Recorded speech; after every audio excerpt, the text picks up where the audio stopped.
disgusting, sexual.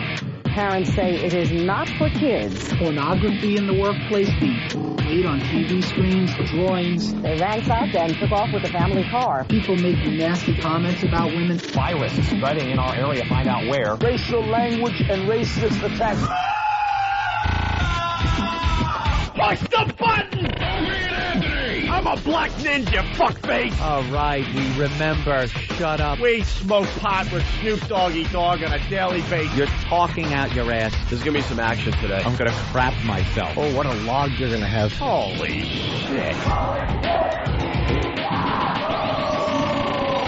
The Opie and Anthony Show. Holy shit, Yahoo, indeed. Oh. With Opie. I have psychosis. Anthony. I'm a xenophobic asshole. Jim Norton. I don't have the chops to do this. And a bunch of zeros. Good old Ben. Steve really is love. Perfectly enunciating boob. Sorry, Steve. E-Rock! I bring nothing to the table. They love when Hawk fucks up. Shut up. But more importantly, we see Derek's balls. You just relax. Here comes the funny. Problem, Hawk? My crotch is burning so bad. Shut up!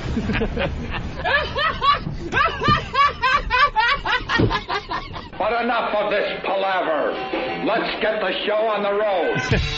That makes me laugh every single morning. He's a fag. He's a fag. Nobody's got AIDS. Would you kindly shut your noise hole? Oh, you like that, don't you, faggot? He's a fag. Nobody's got AIDS. You're gonna be okay. You're a little bitch. That's right, you're a bitch, and I bet you'd like to suck it. Mama.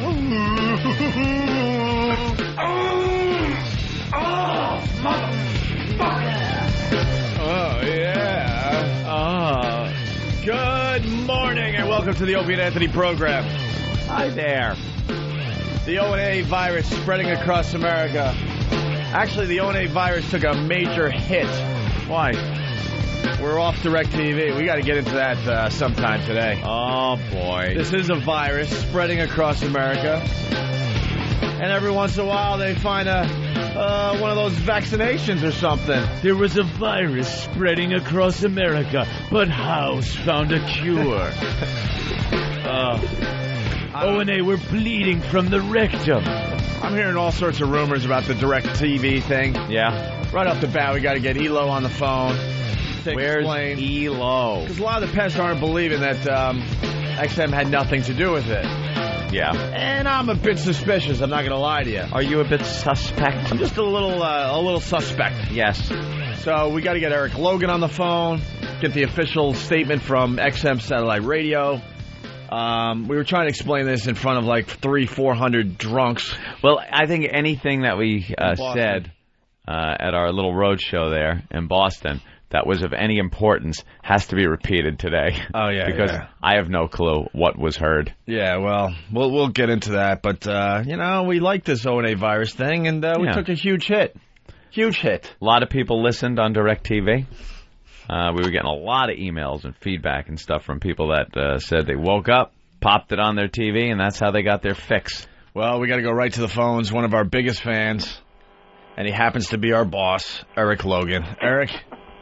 Morning, boys. Good morning, Elo. Hi. How are you guys doing? Good. And yourself? I'm good. Welcome back. You made it back safely, apparently. Yes, we did. Yeah, the first phone call, and the guy hung up, unfortunately. He goes, why did you guys have to take yesterday off? Boston's only like 3.5 hours away. Yeah. I asked myself that question. It's a great question. And I hate to admit it because, like anyone else out there, I'm lazy like anyone else. But I was wondering, like, what are we doing? I think I talked to you 7 times yesterday or something. It was like, what should we do? I mean, we just put our conversations on the air. That would have been the radio. I'll tell you why. I was going to leave. I was actually going to leave and come back, but I couldn't get my car. You can't get out there because you can't get out of there because of the marathon until, like, if you want to leave at 6, that's fine. But now, you're stuck in traffic. What time are you getting home? It took me 3 hours to get home, and I left at 10 in the morning, which is great. You leave at a different time, it's going to take you 5 hours. We got to explain the Boston Marathon ran right by our hotel. Yeah. Right by our hotel. Sounds like a scheduling issue. And what's great about the Boston Marathon, you know, because we got the New York City. Nothing? Well, we got the New York City. Possible deaths. I'll tell you what's great about it, and you'll be with me on this. The New York City Marathon happens every year, obviously, in the fall, and the Boston Marathon is in the spring. New York City Marathon, they let these idiots run for a week straight. You get you get the real runners, you know, trying to do something for themselves and accomplish personal goals. And 6-7 hours into it, you still got a few stragglers that are still really trying. After that, you got the homeless, you got everyone else that just should not be in the race. Dr. Patty's pushing her cart down Central Park. Of course. So, you should have some type of skills if you're going to run a marathon. Absolutely. But the New York City Marathon, they allow everybody in. So then the city's fucked up for a week because then you got somebody with crutches and MS that has to prove some stupid point. And doesn't every TV station cover like the last runner to come across? Yeah. It's like a big very happy moment. And leave it's like, here's the last one. It's like, are you kidding me? Great. And leave it to me. I was the one that noticed every fucking year at the New York City Marathon, it's the same lady finishing last. Because she's an attention-getting whore. Yeah, Cindy Sheehan. It was a lady that, unfortunately, she got dealt some bad cards. A few bad cards. And she's got the MS, and that's horrific, obviously. But every year she has to, make sure she's in last place to get a little attention. So people could walk the 26 miles and actually get there faster. Well, but this is what bothers me, and this is where I guess I'm more twisted than the average person. Like, she slows down on purpose to make sure she's last, to make sure she's on TV. And there's something about that really bothers me. Mm-hmm. So how do you feel about immigration? I'm for the immigration. Oof. Well, it was like you were saying the other day, Elo, about how the Jews are controlling it. That was a good point. So here's the point I want to make really fast. New York City Marathon, they let you run for days, and it's just like, all right, enough already. I was watching the Boston Marathon outside, right from my window, just checking, looking down and checking out the Boston Marathon. Hours went by with just a stream of people.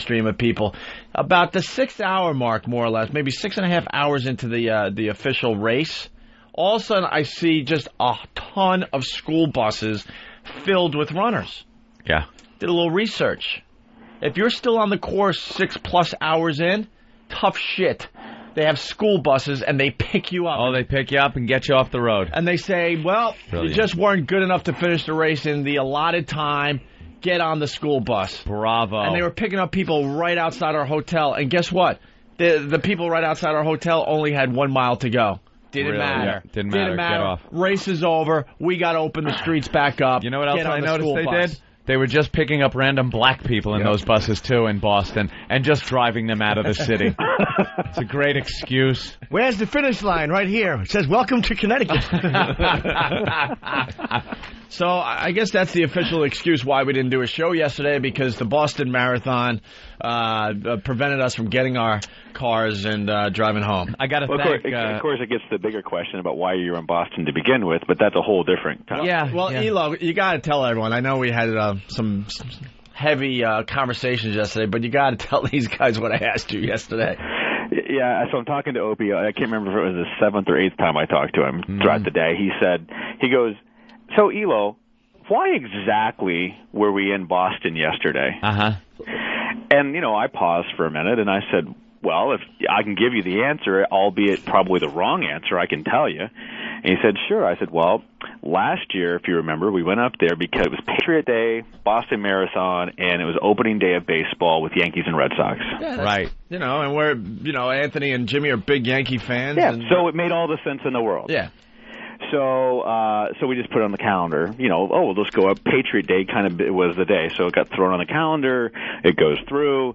Go up there. Oh, we'll do Patriot Day. It's what we did last year. Bill's Bar, the whole thing. It'll be great. Well, you get up there. It's a Boston Marathon. A, it's not opening day of baseball anymore. B, the Yankees have a travel day. They're in Toronto and then get blown out last night. Boston's there, albeit a great game. Nobody really cared about the Mariners coming to town. It just happened to be a game at Fenway. Wasn't even the opening day at Fenway, so we were just kind of there out of habit. And I was in a hotel rotting for like 3 days going, man, I have so much stuff to do back in New York. Why am I here? Why are we here? I'm here for 3 days. We lived in Boston. I like going to Boston, so it wasn't about that. And then I'm thinking, all right, well, we'll get something accomplished here in Boston. And then I'm thinking, there was no reason whatsoever to be at Bill's Bar and broadcast live. You know what I didn't like about it? It was the third day in my suite. The turn-down service was late, and I wanted to turn in, and the maid hadn't come in and turned down my bed yet, so I didn't care for that. Damn. Wow. So, you're thinking, well, all right, we're literally right next to Fenway, the Green Monster. All right, maybe we'll get some Boston Red Sox players on the air, or maybe somebody from Major League Baseball, maybe a hot dog vendor from Fenway, something that makes it sound like we're doing something up there. Didn't do that. Like Tom Brady, a Patriot, they're not doing anything, right? The football players? Yeah, we didn't have any. Nothing. We didn't have any guests really, except for Buck Cherry that just happened to be in town anyway. And let's be honest, I like the guys, but they're not a huge guest. It's not like Terry Francona walked over there or anything. We had no Boston personalities. No, that's what it was. And then I'm looking at the crowd, and we love our fans, and I saw a lot of people from the Boston area that stopped by to say hi. But half the room was from New York. They road tripped. Yeah, they drove up. So I'm like, well, we could have done this in a local bar, right outside the studio here. And not taken 2 days to do it. And then you got people bitching about they hate our live shows. Yeah, a lot of people don't like the live show. But you know what's really true? I got the people who didn't like your live shows, I got so many emails because we only replayed the live show one time. I think I forwarded you one of those emails. The guy's like, I'm canceling my subscription. Well, that was a decision Aunt and I made. We're like, we're not really sure the live shows are our best work, so we don't really want it running all day. So we'll repeat it once, and then that's it. Yeah, then I get all the pests that email me that says, it's 6 o'clock in the afternoon, this is atrocity, it's not what I signed up for. Dude, I want to complain more. Why don't you play it again so I could talk about how bad the live shows are? Yeah, I know. That's exactly right. And I got to tell you, the Boston live show is one of our better ones. I had no problem with it. And I think it's a cool little peek into what happens when we hit the road. Yeah, I think it's great, but you asked the question why you were there, and I don't have a really good answer. Yeah. Other than the fact it was sort of habit, which is the wrong answer. No, there was some fun stuff that was happening at that show. It was funny. I got to thank Opie, by the way, for telling the listeners what hotel we were staying at. Did you get a call, Opie? Not a one. I got a call. Not a one. I went back to the room, figured I'd go to sleep, which was not going to happen because outside my window, those things, those foam things that people smack together at football games? Yeah. Dunk, dunk, dunk, dunk, dunk, dunk, dunk. I got that, and yeah. For 3 straight hours. For 3 hours as people ran by. Applauding a marathon is ridiculous. That's right. It's ridiculous. Unless Christopher Reeve runs by. There you go. He deserves a smattering. Of course. But I'm trying to get to sleep. Well, all those people get to be stars for a day. Yeah, they do. Even though they're running by and you're like, oh my God, without training I can beat you. But isn't marathon watching like the worst spectator sport in the world? Oh, how boring. How boring until, your little Susie runs by or something. My wife runs marathons. I go out and watch her. I get why you kind of run around and go watch your wife run by. I got that. But other than that, there's no point. I actually punched one of those balloons out of an older couple's hand, and it almost floated away. But I couldn't stand it anymore. I actually went to the game. And then after the game, we're walking back to the hotel, and the lead runners were about to run by our hotel. I'm like, that's got to be freaking cool to check out, And they got the media truck and stuff with all the cameras and the motorcycle cops. It's 90-pound Kenyans. The guy set a Boston Marathon record. He was darker than night. Yeah. He was scary dark. And his body type was like the thing that crawled out of the ship in Close Encounters with the big long arms. See the size of his arms and legs? He looked like... And Richard Dreyfuss is at the finish line with his arms open or something? Oh, come on, that was good, damn it. No, it wasn't. I actually didn't hear... Was that a Whose Life Is It Anyway reference? No, Jimmy. You're not paying attention. What was it, Eli? I missed it. Close Encounters. But what was the line, though? I'm not gonna get another car crash unless you do it backwards. I'm not stupid. Damn, I thought you were gonna get him. Anyway, so I'm in the hotel. I finally get to sleep. Yeah. And the phone rings, and all groggy. I pick up the phone and I hear, Mr. Kumia? Yes. Yes, this is room service. I like stop for a minute. I'm like, rooms. I didn't order any. Ramone, get this man a cup of jizz. Click. Like, thanks, you motherfucker. Did you unplug your phone at that point? No, I laughed my ass off and left the phone on just in case somebody else called, but he was the only one. And it really, even though it woke me up, I was laughing my ass off because I'm like, room service? I didn't order. Ramone. All right. So anyway, really fast. There was this older couple as I was watching the lead runners go by, and they were planting themselves for the next 3 hours because I guess their daughter or somebody was running. Yeah. And they wanted to make sure they showed their support, and they had this balloon that was like good luck and big huge signs, and it was a windy day, and the balloon keeps hitting me in the head. And I'm like, dunk, dunk, dunk, dunk, dunk. And they don't care because they're just proud to be there with their stupid balloon. So I finally just went, blam! And they gave me a look like, what the hell is your problem? How could you not be excited? Right. And I'm like, the balloon's hitting me in the face. Could you please, do something about it? Kilos don't work. Yeah? No, absolutely. He's typing in the background. I'm replying to pests in real time. Nothing. He's telling stories and yeah. Nothing says boring story like hearing typing in the background. Hearing typing, Absolutely. that's the new thing. As you're trying to impress your boss. No, I'm just dealing with a little anecdote from your Boston trip. That may make a few people laugh. Did John Elo K. take Herring. poison? All right, what are you typing? Well, no, John K. Herring's yelling at me because of Music Lab going down. Because Music Lab was the greatest channel in the world, and everybody's copy and pasting the XM fan and 401s telling me how much of an idiot I am and how I should Tell him Music Lab stunk. No one listened to it. No one was listening to Music Lab. So it's always the best station ever when you take it off, isn't it? Oh, yeah. No one listens when it's on.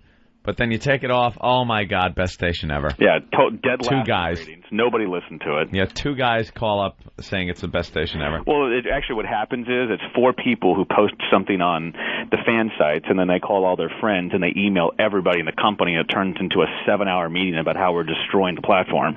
Yeah, well, anyway, the reason you're on the air, DirecTV. What's going on, Eric Logan? Well, DirecTV. That was a huge get for the Opie Anthony show. We were exposed to millions and it was a big get for the company too. What DirecTV did is they went to an all music.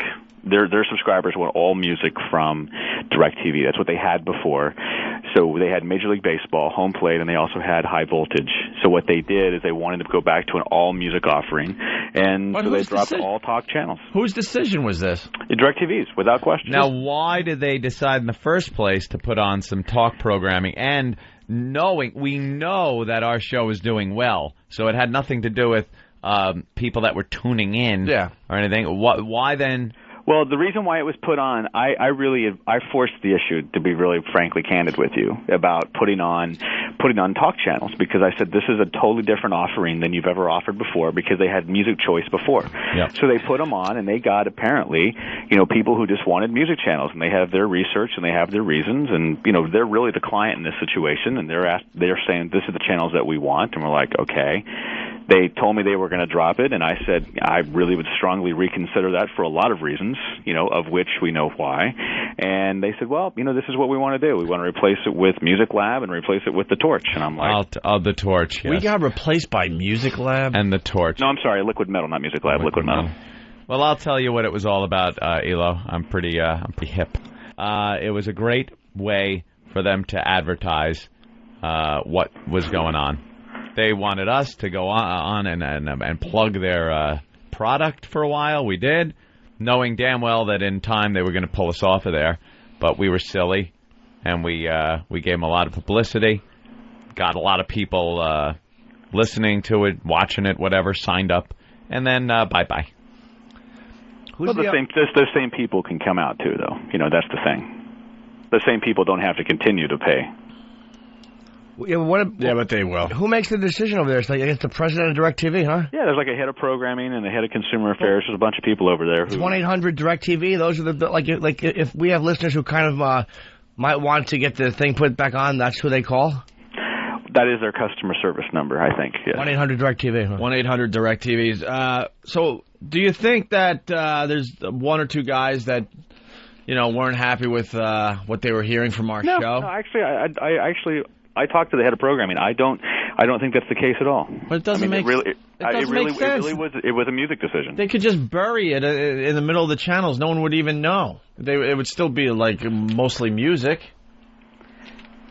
Well, they wanted all to be music. That was their choice, and there was a few problems. I bet you someone had a problem with the content. Guaranteed. They flipped it on. They heard something they didn't like, and like, why? Baseball, there's probably so many channels, or was there only one channel? It's just one channel. Baseball was home plate. It was 175. It was the talk show. It was the talk channel. Right. Yeah, I got the same issue from the baseball fans, by the way. I'm very suspicious. I think someone had a problem with our content, and they don't want to come out and say that. Yeah, because it would go against what they do as a business. They wanted all music. I'm telling you what they told me. Then they're really stupid. If we're a successful channel for them and they yank us just because they wanted to be all music, that's just not smart business. Yeah, that's like me saying I want to have all music and I'll take it off the air at XM. Right. Let's say hi to Jason in Jersey. Jason, what's up? What's up, guys? Hey. Hey, man. So I called DirecTV the other day. As soon as I found out you guys were off the air, the first lady I talked to denies your channel even existed. Then she hung up on me. I finally called back and talked to somebody else who knows what's going on. Says I'm the first person that called up. He didn't know nothing about it. And he tells me if I want to listen to you guys, go buy XM radio from the store, and then gave me XM's website. Hey, how about that? All right, Jason, thanks. See ya. Well, we definitely want the pest to get involved. 1-800-DirecTV, right? Yeah. And is there email addresses and stuff? Bet there are. All right. Well, I guess they'll be on whackbag.com or something like that. Yeah. We're not happy. This is ridiculous. It was a great get for the show, and now it's gone. Mm-hmm. The virus isn't as strong today. I think it's strong. Someone took some airborne or coldies, flushed it out. Someone discovered penicillin. Oh, no. Someone discovered the penicillin. A little setback for the virus. Ooh. Oh, well. Well, that's the truth, I promise you. There was a time polio was very important. Mm-hmm. Right. A lot of people feared polio. That's right. Now? Hopefully we're one of those super bugs. Yeah, we'll mutate. Super bugs? Hopefully we'll mutate and we'll be a super bug. Yeah. Where you got to get the stronger penicillin to get rid of it. Mm-hmm. Absolutely. All right, Elo, anything else? No, I'm going to go pretend I'm important now. Oh, good idea. I'm going to go back to typing. It makes me look smart. Somebody is angry that Torch is off XM. What was Torch? Torch was Christian rock. Oh. So we got replaced by that and the Music Lab on, and you don't think it's a content issue? They took Opie and Anthony off and put Christian rock on? They took Opie and Anthony off and put up Liquid Metal. I think you were replaced technically by Liquid Metal. Jackson. Hey, guys. Hey. Hey, Elo, I got to bitch at you for a second because you took the Torch off the air, and I'm not, like, I know this might sound like a joke, but I really like that station, and there's nothing else on the platform like it, and then you put why? Because Christian rock stinks. Yeah, nobody wants to hear the Lord. Do you understand? Awful. I like that. Yeah, let him finish. I mean, he's going to make a good point. Why don't you come in and just listen to regular rock? Exactly. Christian rock blows. And you know what? The Pope came out and said all rock means you're going to hell. Exactly. So even you Christian rockers out there that think you're safe, where think you're going to slip in where to heaven, where you're rocking and you're still going to go to heaven, man. No, you're not, according to the Pope. No, but see, understand, I replaced the Torch with Southern Gospel. Oh, well, that's different. That's my problem, Elo. You already had a gospel type station on there, and then you also put on 2 more hit channels. And if I have to, there's no reason to have another station that's going to play Gold Digger 15 times an hour. Well, one of those stations adding commercials, by the way. So there's a reason why we did that. Jackson, we could all agree though, Christian rock just stinks. What's your favorite Christian rock song, Jackson? Excellent. Yeah, give us your favorite. Hold on. Give us your favorite Christian rock song. Jimmy's on to something here. All right, pull up Fireproof by Pillar. All right, what is Fireproof Got all something to do with about? not going to hell because you're Christian? Fireproof, right. No, it's just about the fact that because he believes in God and because he accepted Christ into his life, he's fireproof. He's not going to hell. I just said that. That's all it's about. What's another Christian rock song? I'm a fucking boring motherfucker. But I got nice. Jesus in my heart. No one wants a rock star who's not going to hell. Right. So What do you a rock do? star? What's he do? Go on the road I and don't care. what does he do? Straighten up hotel rooms when he's on the road? Vacuums. Right. Does the windows. No. But listen, I've got a lot of emails about the torch, by the way. I did. I mean, it was great a tough station. Not a great station. Good. Not It a great is, station. Jimmy. Zip it. All right. It is. Sorry. Zip it. Zip Love it. you guys. Oof. All right, goodbye, sir. Rock. No, I won't zip it because I'm not fireproof. He's going to go to HE double hockey sticks with language like that. Easy. Well, now we got to listen to this song. Elo, you hang with us or not? I'll hang with you. I got the head of our sales department in here trying to make you guys some money. We're going to do a business meeting. I don't even know that guy's name. All right, here we go. It's Pillar and Fireproof. Sounds a little demonic. Yeah. You're not going to heaven playing this. I don't care what the words are. No. Not going to the Rock and Roll Hall of Fame either. This is hell music.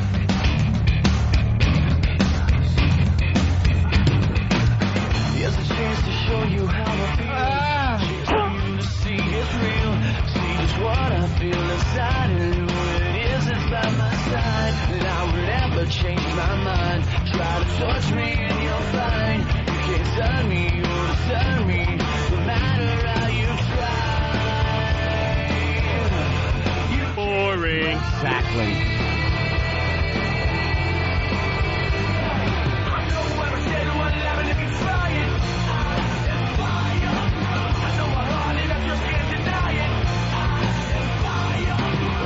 Sound like this is not his sound. He stole it.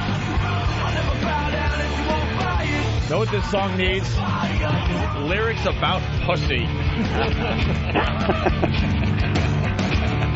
And then it would rock. There's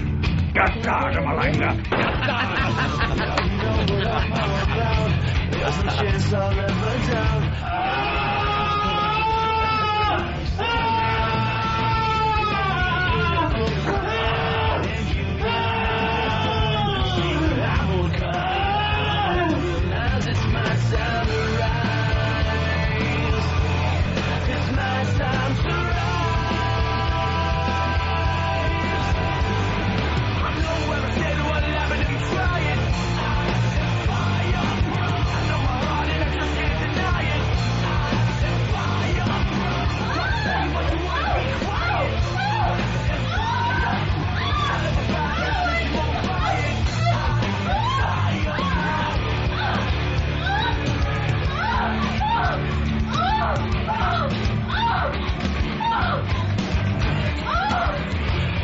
I sure wish the Opie and Anthony program were fireproof.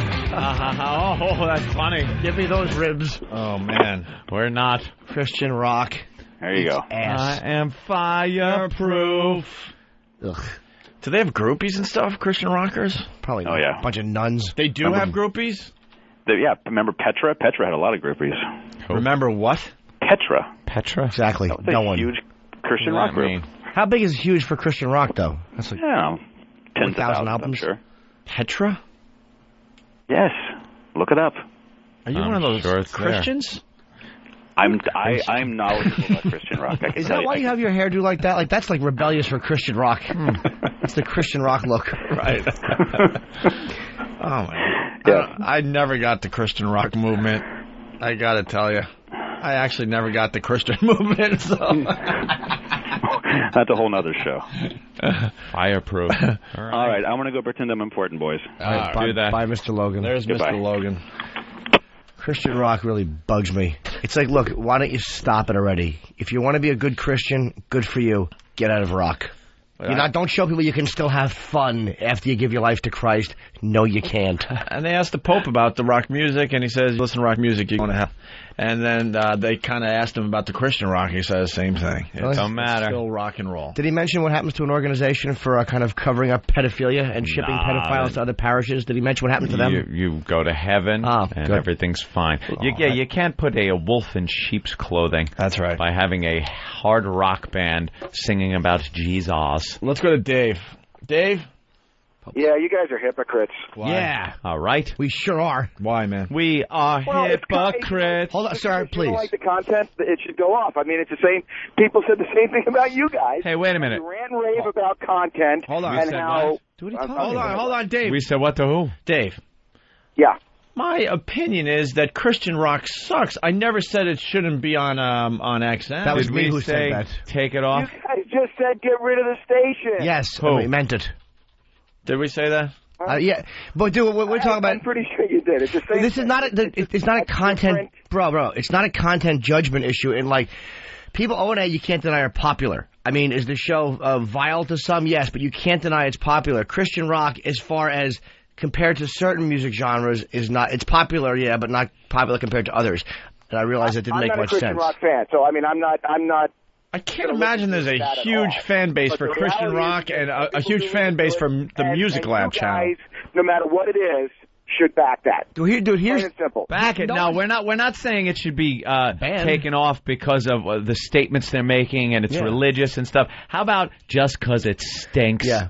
O&A rule. Well, Christian rock sucks. That's the rule of thumb. You are not hang-up proof, Dave. Dave, you like the Christian rock? I don't, not at all. Are you fireproof, Dave? How bad did that song sound?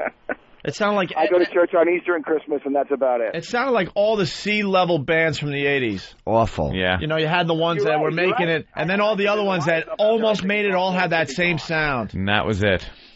All right. Well, I like someone you guys, after all the shit that you guys take, that you would be a little bit more defenders of, just... We're not. No, we're not. We're not. It's all about us. Absolutely. In the end. Stink. All right, Dave, thanks. Bye. Yeah. Christian rock. Yeah, a bunch of groupies. Yeah. I'm going to have that stuck in my head now all day. Exactly. What do they do when they show? What happens in the groupies in your dressing room? What do you do? Like, just talk about the Lord? I think they do that thing. Awful. You get in a rock your whole life, you want to get laid. That's why you get into a band, you got long hair. Yeah. And you can't make it because you suck.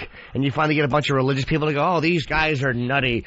These guys are crazy. And your groupies don't even bang. They probably break out the backgammon. I think they're in the crowd doing that thing. You ever see those religious shows where everyone puts their hands up in the air, they shut their eyes and look up, and they just kind of rock back and forth with that weird little zombie face? I think that's what they do at those shows. How about this, Christians? It's good that you do what you do. Stop trying to have, like, Christian comedians. And you're not fun people. No. I'm not saying you're bad people or you're godless people, but in the fun department, you come in behind rectal itch. What? Once you devote your life to the Lord like that, you're pretty much making some sacrifices. When's the last time you were on a date with a girl who said, my life has been given over to Christ, and you went, this is going to be a great date? It's never followed with... No, not at all. Not unless she's talking in babble. Well, he came to save me. All right. Mike in Kentucky. Mike. Hey, what's up, boys? What's up, Mike? Hey there, Mike. Hey, were you just talking shit about the Music Lab channel? Yeah, we were talking shit. We were talking smack. Why? That channel's like one of the best ones on XM, dude. Explain why Music Lab is one of the best channels on XM. Because I didn't like it. I tried it. Actually, it's not even around anymore, so it wasn't that good. It's not around. I did give it a shot, man. I don't think so, right? I think they got rid of Music Lab. Oh, they did? Why do you like it? Because I actually did try to listen to it, and I could not get into it. I tried it. I gave it a shot. Well, if I'm not saying it shouldn't exist. I just personally myself didn't enjoy it. So, Mike, how long you listen to it? All the time. What did you actually like about it? They play. I always thought it was kind of distracting. Actually, we do this for another 20 minutes. It could be a hit on the Music Lab channel. What's that? Put a beat behind it. Yeah, just start playing a spoon in the background. The interruption. No, Mike, seriously, how could you possibly like the Music Lab? Don't you never listen to like the Grateful Dead or of any course bands? No, who are they? That's what the fucking Music Lab channel is, man. It's a bunch of fucking jam bands. No, because there's another channel for that stuff. Yes. Yeah, that's Music Lab. Channel ZZZZZZ. I don't think you guys know what channel you're fucking talking about. Yes, it's the channel that sounds like any band tuning, right? Wait a minute. Isn't there another channel that's dedicated to, like, Fish, Grateful Dead? That's Music Lab. String Cheese Incident. Another station, not Music Lab. Shut up with the Music Lab. I don't know if it's... There is no other station. I don't know if it's Music Lab. If it is, then I gotta shut up, because every once in a while I enjoy a 30-minute Grateful Dead song. That's all they play is jam bands. All right, you know what, dude? I may need to be corrected. Because I'm thinking of one... Is the Music Lab... Is the one that, because I'm saying the Music Lab stinks. Is the Music Lab the one that would play mostly like long, like Fish songs and stuff like that? Yeah. Okay, I was correct. It does stink. I thought Music Lab was like, you know, Jethro Tull. Everyone knows he can play the flute, but yeah, he's in the lab experimenting, so he picks up a ukulele and plays it for a half hour. And just goes off for a half hour. Right. Because it's a lab.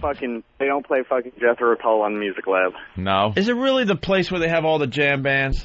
Yeah, bro. It's like Fish, Mo, String Cheese Incident. Exactly. Who's enjoying that? String Cheese Incident. And what do? It's like, how long is a song? Could be 20 minutes sometimes. Nah, a lot longer. They're usually longer. A lot longer than one radio play. And what is it? Just them jamming. Yeah. So it's a lot of, like, just guitar leads, and that is the worst music ever. The most boring, self-serving shit. I'd rather listen to the background music in a Tawhid and Jihad video as they're lopping a head off. That music is more interesting to listen to than jam band stuff. Which, by the way, we were listening to on the way back from Boston yesterday. Yes, we were. I had XM Chill on for everybody. Oh, really? I had a carload of people, and we had the XM Chill channel on. Those bands are successful, man, so somebody must be listening to them. The Fish is a hugely popular band. I'm not denying that. Yes, P-H-I-S-H. I'm not saying that they're not popular. All right, well. I'm just saying that they shouldn't be. Hey, turn it on when you guys get off and listen to it. No. Do we have any Fish? I'd give Fish a shot. If we have any Fish, I would give it a chance because I'm open-minded. Well, the problem is it takes about 15 minutes for them to really get into their groove. So do you want to sit here for 15 minutes? No, we can just play it and go back to it. All good jam bands know how to tune their instruments for 20 minutes. That's what it is. And then all of a sudden you're like, oh, okay, they're getting into a groove here. Big tuning session. Right. All right, boys, I'm punching out. Bye, Dollface. All right, Mike. Hey, y'all have a good one. I enjoy the Grateful Dead show every once in a while. Horrible. Yeah, but I want to hear Fish.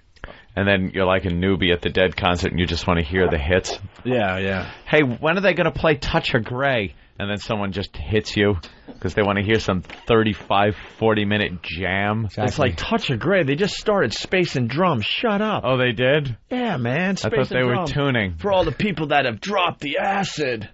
Ugh. This one's for you. Some chimp who doesn't shave their pits dancing in a circle with filthy bare feet. 30 feet, hairy armpits, that skirt with the hairy legs when they spin around, the skirt billows up. Yeah. You just see the hairy legs. The hair's all like wavering out. See, everyone is saying that Music Lab is a jam band channel. A lot of fans of this program love the jam bands, I'm telling you right now. I'm sure they do. Why? But every time I tuned in that channel, to be fair, it was always some ridiculous thing. I don't think I hear the Dead on that channel. I think I usually hear my Dead on Deep Tracks. Yeah. It's usually, like I said, there was one time, and I keep going back to it, it was some Jethro Tull mess. Is the only way I could explain it. Some song that was recorded and never heard. Yeah, and until that moment. And I formed my opinion right then and there. Yeah. Because it was just Jethro Tull doing something he just shouldn't be doing. I had no idea that it was all the jam bands, because I just gave up on that channel after the Jethro Tull Touch of Grey. That is their best song. Dead fans love to hear that, too. Dead fans hate it. No, they don't really. They don't consider it It's called Beginner Dead. Yeah. Exactly. There's a whole thing within the Dead community. If you listen to that stuff, you're beginner Dead, and they look at you like, oh, that's kind of cute. That was like when Charlie Daniels was big in the 70s, and The Devil Went Down to Georgia that came out, and if you were a Charlie Daniels fan, that was it. if anyone liked that song, they were assholes because they didn't appreciate Charlie Daniels. I like before that song because the devil wanted to get a soul. He couldn't get one, so he said, let's have a fiddle contest. I'll fiddle you for it. Fiddle you. And we all know how that ended. That's right. The devil got his ass kicked. The devil did. But that's the only way you can fight the devil. He wasn't fiddle. With a fiddle. With a fiddle. He wasn't fireproof. Like the devil's not going to go after losing the fiddle fight. You know something? Go fuck it. I'm the devil. Yeah. What am I going to be, a nice guy and go, well, you beat me. I'm the devil, so I'm just going to take your soul fiddle is the anyway. devil's kryptonite. Yeah. Who would have thought? The devil can't get you through your fiddle. He's a scary mofo, but in the middle of the night when the devil comes for a visit, just make sure you got a fiddle nearby. Not a fiddle! He bows his head because he knew he lost. He knew that he'd been beat. By some incest And he survivor. laid that golden fiddle on the ground at whose? Johnny's feet. Probably 380 pounds And Johnny, of gold. what an asshole, he tells the devil, hey, you want to try again? Come back. I'll be here. I done told you once. I done told you once, you son of a gun, because bitch. it's AM. Why would you ever give the devil a second chance? Exactly. Hey, come on back, mofo. I'm a tough guy. I would think with it'd be my a hell of fiddle. a fight. Exactly. It would have to be in an octagon or something. You bet the fiddle of gold. They forget the part after the devil lost. He took that faggoty fiddle player and just raped him. and why is the devil behind on getting souls? Yeah. What's Had to go happening? to Georgia? Exactly. He wanted a stupid soul. I guess you didn't know it, but I'm a fiddle player too. Oh. And if you Devil has a hobby. dare, I'll make I also like to croquet. Crochet. I bet a fiddle is gold. The devil's crocheting. Johnny, and it Might be a sin. But I'll take your bet you're going to regret because I'm the best as ever been. Well, that's confidence. Rosin up your bow and play your fiddle hard. Everyone. Georgia and the devil. Yeah. Good tune, though. Yeah. And if you win, you get this. You like this? You win, you get the gold. But if you lose, the devil loses your soul. Where are you going to sell a gold fiddle? Yeah. You know the asshole probably sold it for like $15 at the pawn shop, went to the bar, got drunk, told his story, no one believed him, and they punched him in the face. That's a sucker's bet, by the way. Part 2 of this song. It's a sucker's bet. Of course it is. I hate the fact the devil had a band of demons. Band of demons. Big red bus pulls up with fire coming out of it. And who are the band of demons? The band of demons gets horns. They weren't. The band of demons gets horns. Don't make Satan out of me. They weren't. They're not good enough to be Satan himself. No. They're in waiting. They're like the VPs. And this guy's just got Johnny's just got a fiddle. Right. And Devil, a whole band. You can hear the bass and everything. You think when he's playing the fiddle right now, it's blowing the devil's hair back? Oh yeah. Like, looking good. He's looking good. So hard to play the fiddle with cloven hooves. You have to tape the fiddle thing to it. Croquet. Idiot. When the devil finished, Johnny said, well, you're pretty good, old son. Old son. Hey, good compliment. There, let me show you how it's done. Show him. Fire on the mountain, run, boys, run. Oh, well, he's kicking ass. Do you really think the devil's sitting for this right now? Yeah, the devil's sitting going, well. Nah, I think he's pacing back and forth going, all right, I got my work cut out for me. I think the devil says, I don't care if you're better. I'm going to take your soul, because I always get it. Because you're a human. Because he always wins. And who knows what happened after this. This could have been in the late 30s, where the devil got a little cranky at old Johnny and said, you know what, that fellow with the short mustache, let's put him in charge for a while. Yeah, you might have just pissed off the devil. Now he humbled him. Bowed his head because he knew that Oh, boy. He was He laid that golden He was fiddle on beat. the ground at Johnny's Why not just feet. hand it to Johnny him? said, devil, just come on back if you ever want to try again. I done told you once, you son of a bitch. I'm Oh, wow. Whoa, Hey, Charlie. The kids are listening, Charlie. Devil's in the house of the rising sun. Yeah. And he gives the devil a little encore. But he even has a devil song.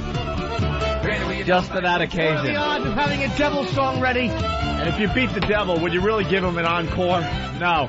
I think you pick up the golden fiddle and get the fuck out of Dodge. I think at this point you should be humble, pick up the golden fiddle, and just walk away. Don't tempt them. Don't tempt them. Because, I mean, you got to regroup when you lose, right? Yeah. And come up with a new strategy. No fiddle playing. Now he's going to be like, I'm going to golf. I'll go to the golf course and bet someone a golden putter. I'll bet you didn't know it, but I'm a golfer, too. The hat's all turned sideways. Oh, that kind. Which way is hell? Hey, let's go to Nude Beach George. He laid the golden tiddlywinks at the ground at Lil Billy's feet. He was really desperate. He's just playing stupid games he can't possibly win. Hey, Devil, idiot, just take the souls. Yeah, exactly. Why don't you just play to your strengths? Just play to your strengths like you used to. Why don't you break out the pitchfork and your fire? Right, start Game poking some over. people in the ass. Your mind. Game fucking over. Game over. He's playing that fiddle. Just give him a blast of heat. Devil. Yeah. I guess you didn't know it, but I'm a macramayer, too. Oh, I hadn't heard. Pulls out his golden crochet hook. Yeah. And croquet mallet. Makes a fine doily. Johnny's like, oh, no. Oh, boy, what am I going to do now? You win a golden doily. Devil's a douche. He really is. This song is so bad. I love that song, though. I like the music. Yeah, you got a chicken in the bread pan. You're picking out some You're picking out dough. Chicken's going one way, Devil's looking one way, going, what do you want? Granny's in the middle going, what do you want from me? No, child, no. I just want to play the Phillies getting fucking fresh. Let's go to Nude Beach George. What's up, fellas? How are you? Fresh. What's up? Hey, Hope, you remember who I am, man? Long Island, Lighthouse Beach, brother? Oh, Long Island White House Beach. Of course. Hell yeah. Dude, what's up? How you been? What's up, bro? All right, brother. What's going on? My wife says hello, too. Very Oh, good. yeah. Wait a minute. Don't tell me. Your wife's name. Her name. I don't want to say that on the air, bro. I know what it is, though. Nude Right? Beach Tell her I George. said hi. Well, I wish she went blonde for you guys, too. Yeah, right? Absolutely. What do you got, Nude Beach? Hey, listen, Who the there fuck is is this the guy? greatest No, parody of that Shut up. song, which is, I think it's Weird Al Yankovic, and it's The Anyone Devil remembers Went who he Down is? to Jamaica. It's the I bet it's so funny. Is it funny? Let's find Because let's find Weird that Al song. is so goddamn funny. That guy's Now we gotta- hilarious. Now we got to find this song and see how great this song is. Did you ever see, instead of beat it, he sang eat it? And he takes like the words, he changes them, you know. You know, I could still see that and just laugh. You know, and the song laugh. is so great that it's not in the master computer at XM. Master Computer. I lost on Jeopardy. And you know how much crap XM has in its master computer? A lot. So to not be in this master computer, it just shows you the song stinks. I want to see Al Yankovic do a Bud Dwyer take and put his... I lost interest in that one. Yeah, as it you was did. happening. You just lost complete interest. 'Cause Not I even, couldn't think- not even faith. Interest. I couldn't say the word parody. I couldn't find it, so I went a Bud Dwyer thing, but without the word parody. Parable. Yeah, Bud Dwyer parody. Hey, Ope, you remember OBI? It was a summer. I remember it was hot. Remember me? Jesus Christ. Miguel. Yeah. What's Miguel. up? Hey, guys, how's it going? Hey, in high school, back in like 92, 93, I was a roadie for a Christian band. Oh, and going back it to was the like Christian rock thing. hard rocking Christian band. Yeah. And it was, we're mentioning groupies. Well, they would have some, but yeah, they would. I'm not kidding, guys. They would have prayer in the back room after their little gigs. Yeah. Why? Because you got to pray that you had a good gig. Oh, God. This is the funniest thing. I don't remember all of the songs, but they would take, it was like a cover band, and they would take like a normal song and like Christianize it. I know exactly. And I remember one of the songs, oh man, it was hilarious. It was a Slayer song, South of Heaven, and of course they changed it to North of Heaven. Wow, yeah. that's clever, you know? Which way is north? Yeah, and the funny thing is, I'd be perched up against one of the speakers, and of course, we'd be at a church revival or something, and then be a mix of age groups there. And I remember they'd be there jamming out, and you look out in the audience, and there's some old broads out there, just with their hands up in the air, trying to rock, trying to act like they completely understand where these guys were coming Trying to from. act like they're not sitting in a diaper full of shit. Bunch of card tables with that awful thin white cloth. But what's that little stuff, the thin plastic you put on card tables for outdoors events? You know what I'm talking about? When you have like a chintzy card table, it's like a thin plastic... tablecloth? Yeah. That would always catch on something and rip? Yeah. Yes. That's exactly what... I don't know what it's called. A thin plastic tablecloth. Yeah. She Anyway, likes to you guys taste the are great, communion man. wafers. I work for FedEx, and we Spoon in Houston, what's going on? You helping old altar boy fodder? Hey, Spoon. Hey, I want to back that guy up that just called a second ago about that devil went down to Jamaica. Yeah. It's a pot song. We know that. It's like a marijuana bill. Well, that's terrific, but you know what? We don't have a copy of the song, so we kind of got to end the Weird Al Yankovic discussion. I don't want to end it, Opie. I think he's funny. Wait, what are you sending? Getting Devil Went Down to Jamaica. Oh, terrific. Thank God. Yes. That's just terrific for everybody involved. Where'd you get it from? Douche.com? Well, we got a big jam band fan. Oh, cool. Keith calling from O-Town. Bring it on, brother. What's up, fellas? Hi. O-Town. Hey. We don't want to piss you off. You say whatever you want. I know O-Town's tough. Just want to comment on the Music Lab situation. Yeah. Okay. I'm a big jam band fan, but I think Music Lab actually sucked, to be honest with you. They didn't really play too much of jam band music. It was more of... See, I didn't have my info because I'm like, the guy's saying it's a jam band channel. I'm like, every time I tuned in, it didn't sound like a jam band channel to me. It sounded like a lot of crazy experimentation going on. Exactly. Playing with test tubes and beakers. But just to back up the jam band music, people categorize it as Grateful Dead, laid back, but it's more of jazz, funk, and some laid back music. So it's you got to give it some respect. I don't mind a jam every once in a while. Every once in a while. I can't listen to it all. By that, I mean none in a lifetime. I can't listen to it all day long. No. It's the experience, though, too, like if you're a Fish fan, All right. Hey, thanks, bro. I like hits. I like hits that last under 3 minutes. That's what I like. Under 3? Jesus. That's it. That's fast. Make it quick, and that's it. Make it a hit. Catchy, something like that. Something that gets heavy rotation and you get sick of it. That's what I like. Are you on the crystal meth? No, I like that. Why do you like your music so quick?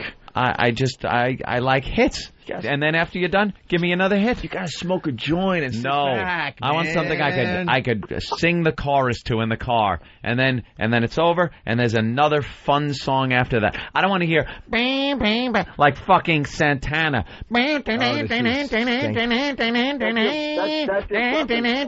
Shut up with the stupid guitar already. He is. What's it? Black Lady Magic. Really? Black Lady Magic Woman. Woman. Whatever that dumb song he sings. Got a black magic woman. Oh, is he awful? And then go into a 15-minute guitar solo. That song hurts my back. It's so awful. Call me I like a Santana jam every once in a while. I like nothing. Even that big hit he had. All right, let's be honest, because Ant's talking about the hits, right? Yeah. Thumbs up or down, Stupid Girl, Pink? No. It's a little catchy. I gotta be honest. It's catchy. It's a little catchy. And I'm like, why do I like this? Did you see SNL? All right. SNL over the weekend? Did you see any of Pearl Jam? Why would I watch SNL? Because Pearl Jam was on. How were they? I haven't seen. It's a little weird, I'll tell you.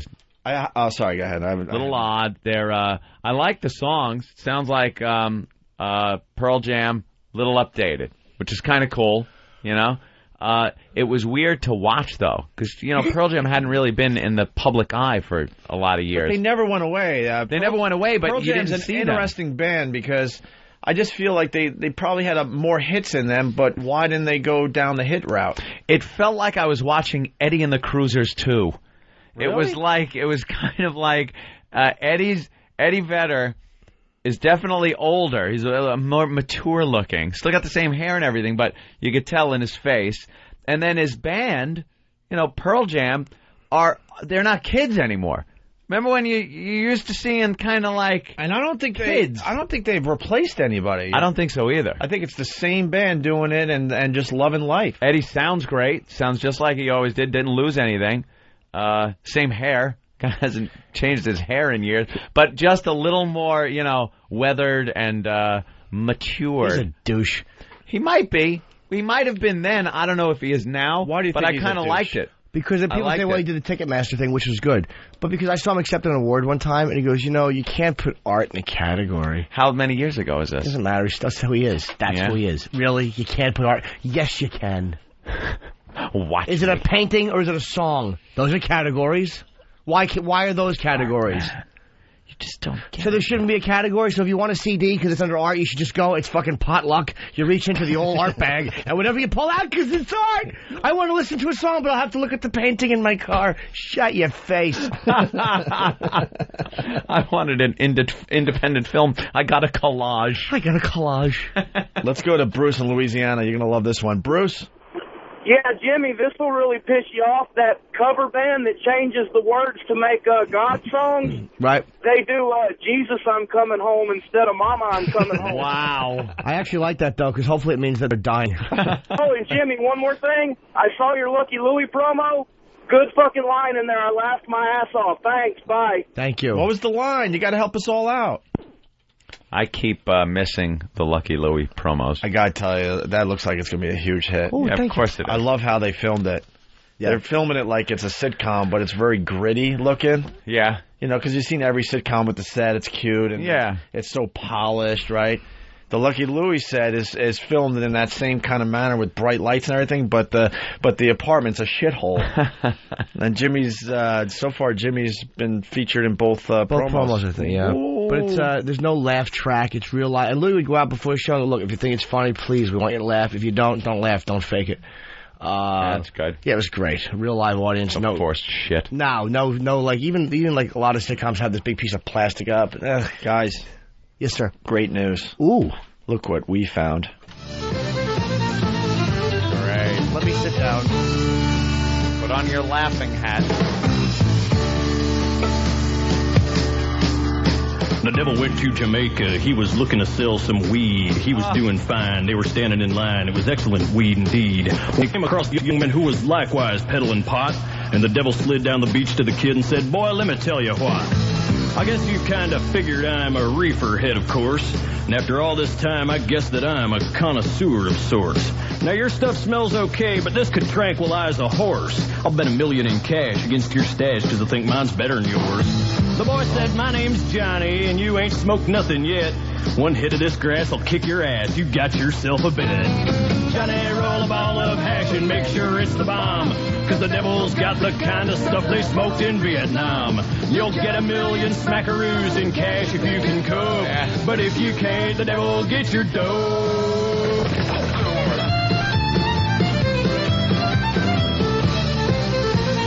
Shut your goddamn pie hole. The devil packed a bong with a little Acapulco gold, and resin flew from his fingertips as he fired up his bowl. He filled that chamber all the way, and he took a mighty hit. And as they passed it back and forth, it gave them both a coughing fit.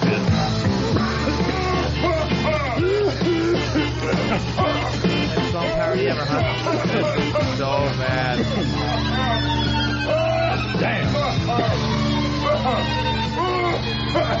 When the bowl was finished, Johnny said, "Hey, man, that stuff was great, but fill your lungs with some of this and prepare to vegetate. Cannabis sativa, sweet Mary Jane. The devil's in the backyard frying his brain. Zigzag filled with a diggity dank. Hold on tight, it'll hit you like a tank." The devil nodded off because he knew that he was stoned, and he asked if he could buy an ounce of the stuff that Johnny owned. Johnny said, "Devil, just come on back if you ever want to catch a buzz. I done told you once, you son of a bitch, mine's the best there ever was." And they fired up doobies one by one. Ain't gonna stop till the bag's done. Green as a bullfrog, sticky as glue. What have we got here? Granny, do you get high? Yes, I do.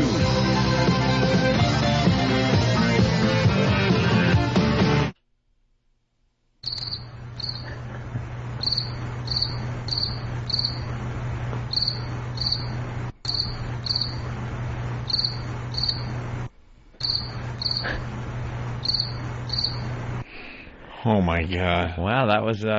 You want to hear better song parodies? Try some John Valby stuff. Yeah. Maybe those are a little bit better.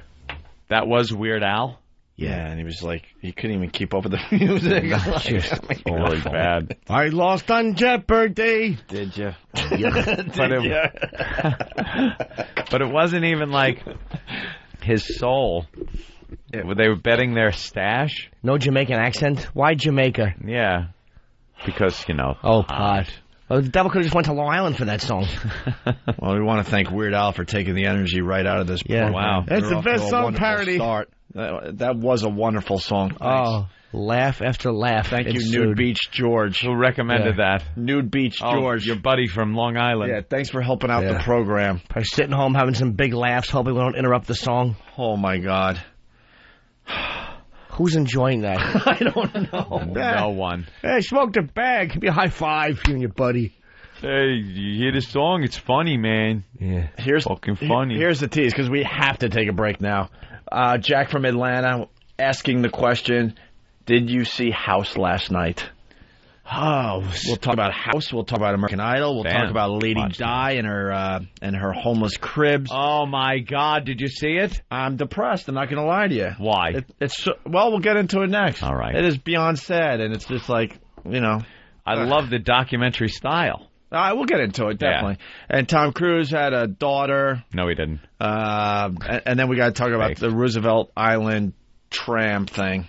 Or Retard Island, as they call it, as Ronnie calls it, Ron and Fez. Retard Island there, Fez. Yeah, you better listen to Ron and Fez today because they talk about the Roosevelt Island tram all the time.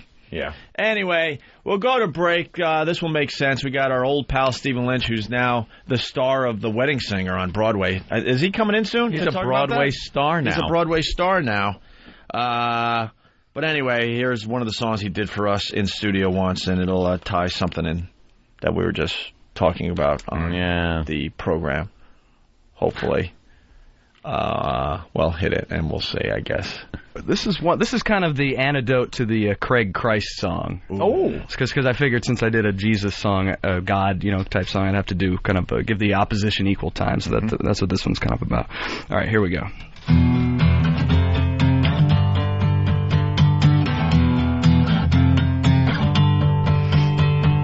Ever since first man has walked this earth, I have been here to whisper seeds of doubt and evil thoughts into his ear. I am the beast, the outcast angel fallen from on high. I go by many names, but there is one you can't deny. My name is Satan. Hi, everybody. Let me tell you a little bit about myself. Okay, here we go. My friends all call me Old Scratch, and I am a Capricorn. My turn-ons are romantic walks and killing the unborn. I got little devil horns and a little goatee. Little devil eyes help a little devil see. And little cloven hooves make it kind of hard to ski. I'm Satan. Mephistopheles, another name I go by. My real name is Beelzebub, but you can call me Beals. I love to watch Fox News and then go club some baby seals. Then I'll take a bubble bath and drink a Zinfandel, try to wash off that baby seal smell. Then I'll make a toast to me. Hey, here's to my hell. My name is Satan.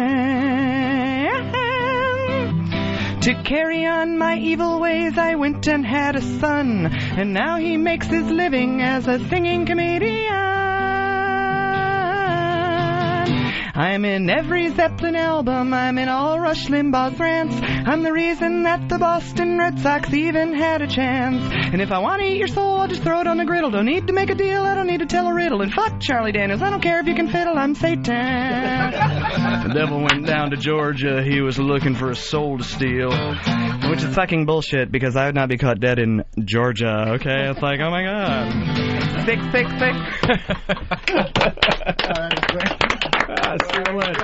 Prepare to be wowed. What knockers? Rip 'em out Wednesday. Okay, fine. Wow me.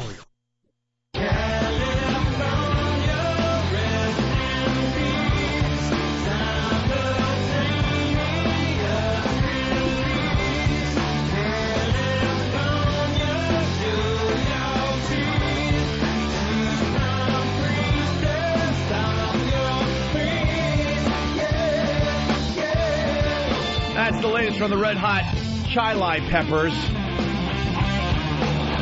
I went local for Rochester, and you guys didn't even know it. No.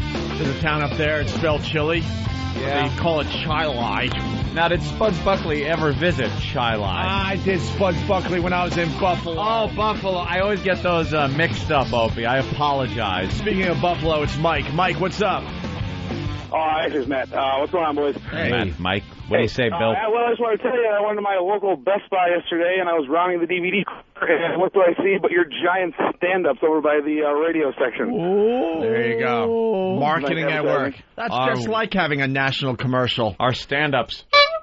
It was kind of funny looking because you're standing there holding the XM sign, and then you guys got these white frames around your faces like Polaroids, and then littered all around both your faces are wacky pictures of you guys making funny faces.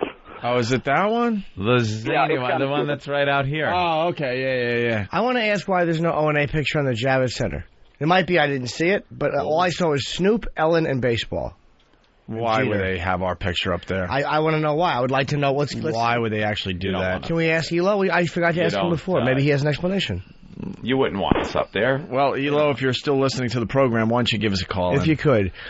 I want to say one thing I love. I'll tell you why, because we're not as important as those shows in the company's mind, and we all know that. But baseball is baseball. They'll deny that. Ellen, Snoop. Come on.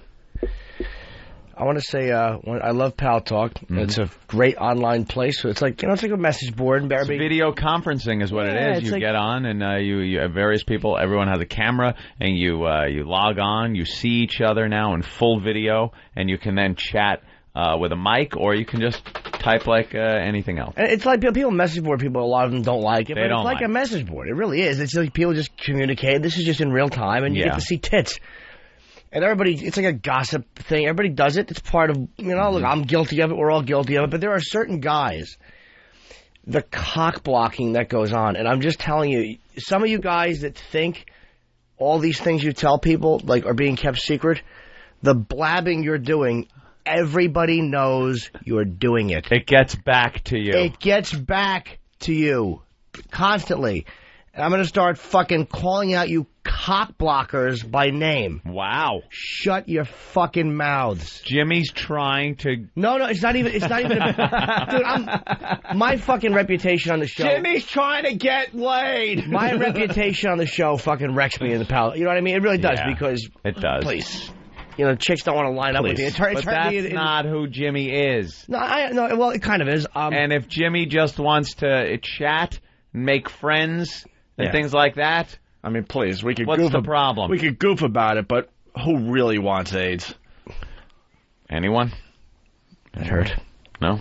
Don't car crash me. I wasn't going to car crash you. That's great. You yelled at you just for taking the thing off. You're going for the car crash. No, I have a car crash on everyone. I don't have to change the banks for a car crash. Oh, what are you giving me? I wasn't. I was going to do this. Nobody's got AIDS. There you See? go. Well, Tony saying nobody's got AIDS. He's a fag. This is actually not about me getting laid, but my reputation does kind of hurt me. This is about something that somebody told somebody else, and it's like to the guy that broke somebody else's trust and blabbing it. You dumb motherfucker. People know you're blabbing. Shut your face. So this is very inside information. Not really. Just want to say pretty much the whole country will have to listen to it. Yes, they will. Pretty much you're using our national talk show to bitch slap one guy out there. I wouldn't say bitch slap because I have no idea what you're talking about. It's like any other community. It's like there's all these trust issues and things like that, and it's like, right, everybody is just. And it's not even something I really care about. People, no, I really don't. It's just, people are just such fucking... the point is this. Guys that cock block, or like those little kvetching hen house... I expect that shit from women, because that's what they do. Who is it? Women are... Now, I won't say until... maybe it will stop. I won't blast them. But the bottom line is, women do that shit, but when guys do it, it should be fucking punishable by death. Just say it. Dugout Doug. No, Doug cock blocks just because he doesn't mean to, but his voice is such a mood killer. Hey, gentlemen, how are you? Gentlemen, he just yaps in the room. You can't get a rap going, because every time you want to, that stupid Doug thing just jumps over you. So he cock blocks accidentally. And you actually have another problem, too. The Get Smart thing. Holy shit. Dude, look, here's what I'm so glad you finally bring this up on the air, because I'm sick of it, too. When we go on break, all right, the thing we got to do is we run out. We usually go to the bathroom.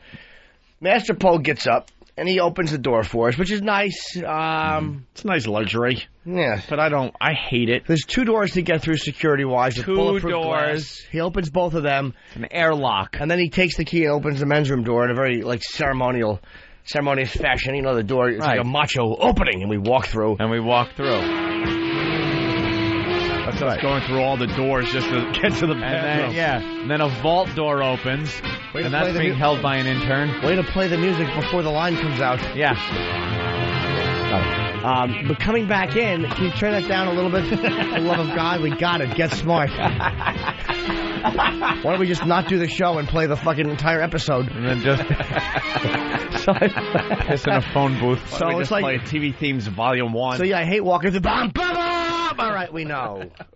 we get it. It's a get smart doors, they open automatically. And I just hate bam, bam, bam. So I hate when I'm going. The part I hate is when I'm coming back. How, like, because Paul has a little thingy, like a garage door opener, and I push, and it kind of unlocks the door. Mm-hmm. But the fact that when you're walking back in, you can't see who's on the other side of the door just opens for you. Right. And it's an intern who opens the door on cue. And that shit has to stop. It fucking bugs me. I'm not that spoiled that I need it's a little thing. It's a courtesy. I don't need it. Where's that fucking the awful unshaven intern who was in here before? You have no idea. That fish mouth. If they don't do it right, they get yelled at. I know that there has to be a way that this is done. Like if the timing's off, well, Poe makes it look like he's pushing the button and that's making the door open by itself, but he's using an intern. The intern has to take that cue and open the door for. It's like some grip that used to slide the Star Trek doors open and close. Now, what is your name? I'm Sean. This your first day? Welcome, Sean. Thanks. Been here for months. How about up on the mic? There you go. All right. Yeah. Now, we'll walk and come back in. I'm only asking Sean today because he was the guy I saw. They ask Sean. They'll ask the little armed fella. They'll ask a bunch of people. And Paul, when he pushes that button, it does unlock the door for you, so you can just push through. Because the door has to be unlocked. So that's necessary. Yeah. But what happens with how does this whole thing come about? Since my first day here, that's how it's been done. I don't know why Poe needs us there. Now, are you instructed to stand there, look at the video monitor? Exactly. Okay, because here's it. We got cameras outside the door. So you can see us coming out of the bathroom, down the hallway, through the video monitor. And then right when we reach a certain point, you're supposed to open the door? And I can see it surprises you guys sometimes. You don't expect it to open. No, I think I'm just going to walk headlong into it. Like an idiot. It's not surprises in my mind. I'm thinking to myself every single time, this is the stupidest thing I've ever seen in my life. Again, because like all you got to do, once Paul hits the button, and it electronically unlocks the door. As long as the door's unlocked. Which it has to be.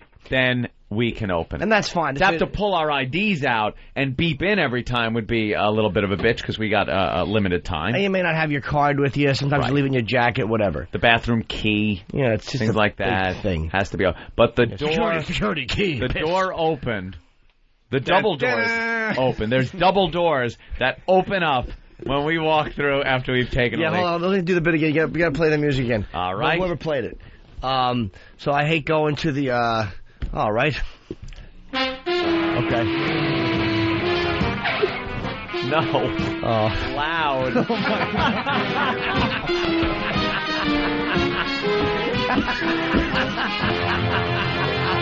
God. Jimmy gave the signal to make it louder, and they made it softer. Now I don't want to do it.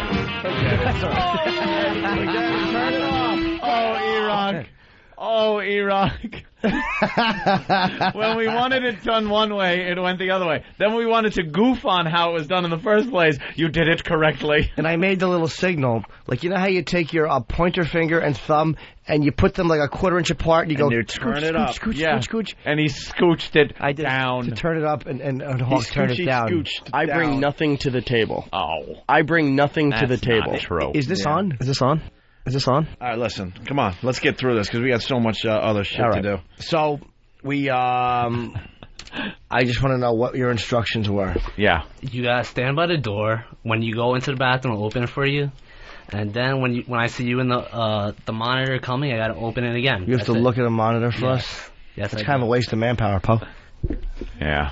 We could actually, as long as the door's unlocked, We have no problem opening it. We can kind of go through the doors ourselves. That's right. Yeah, no, I understand, guys. It's just that, I want to make sure that you guys get in and out as quickly as you can.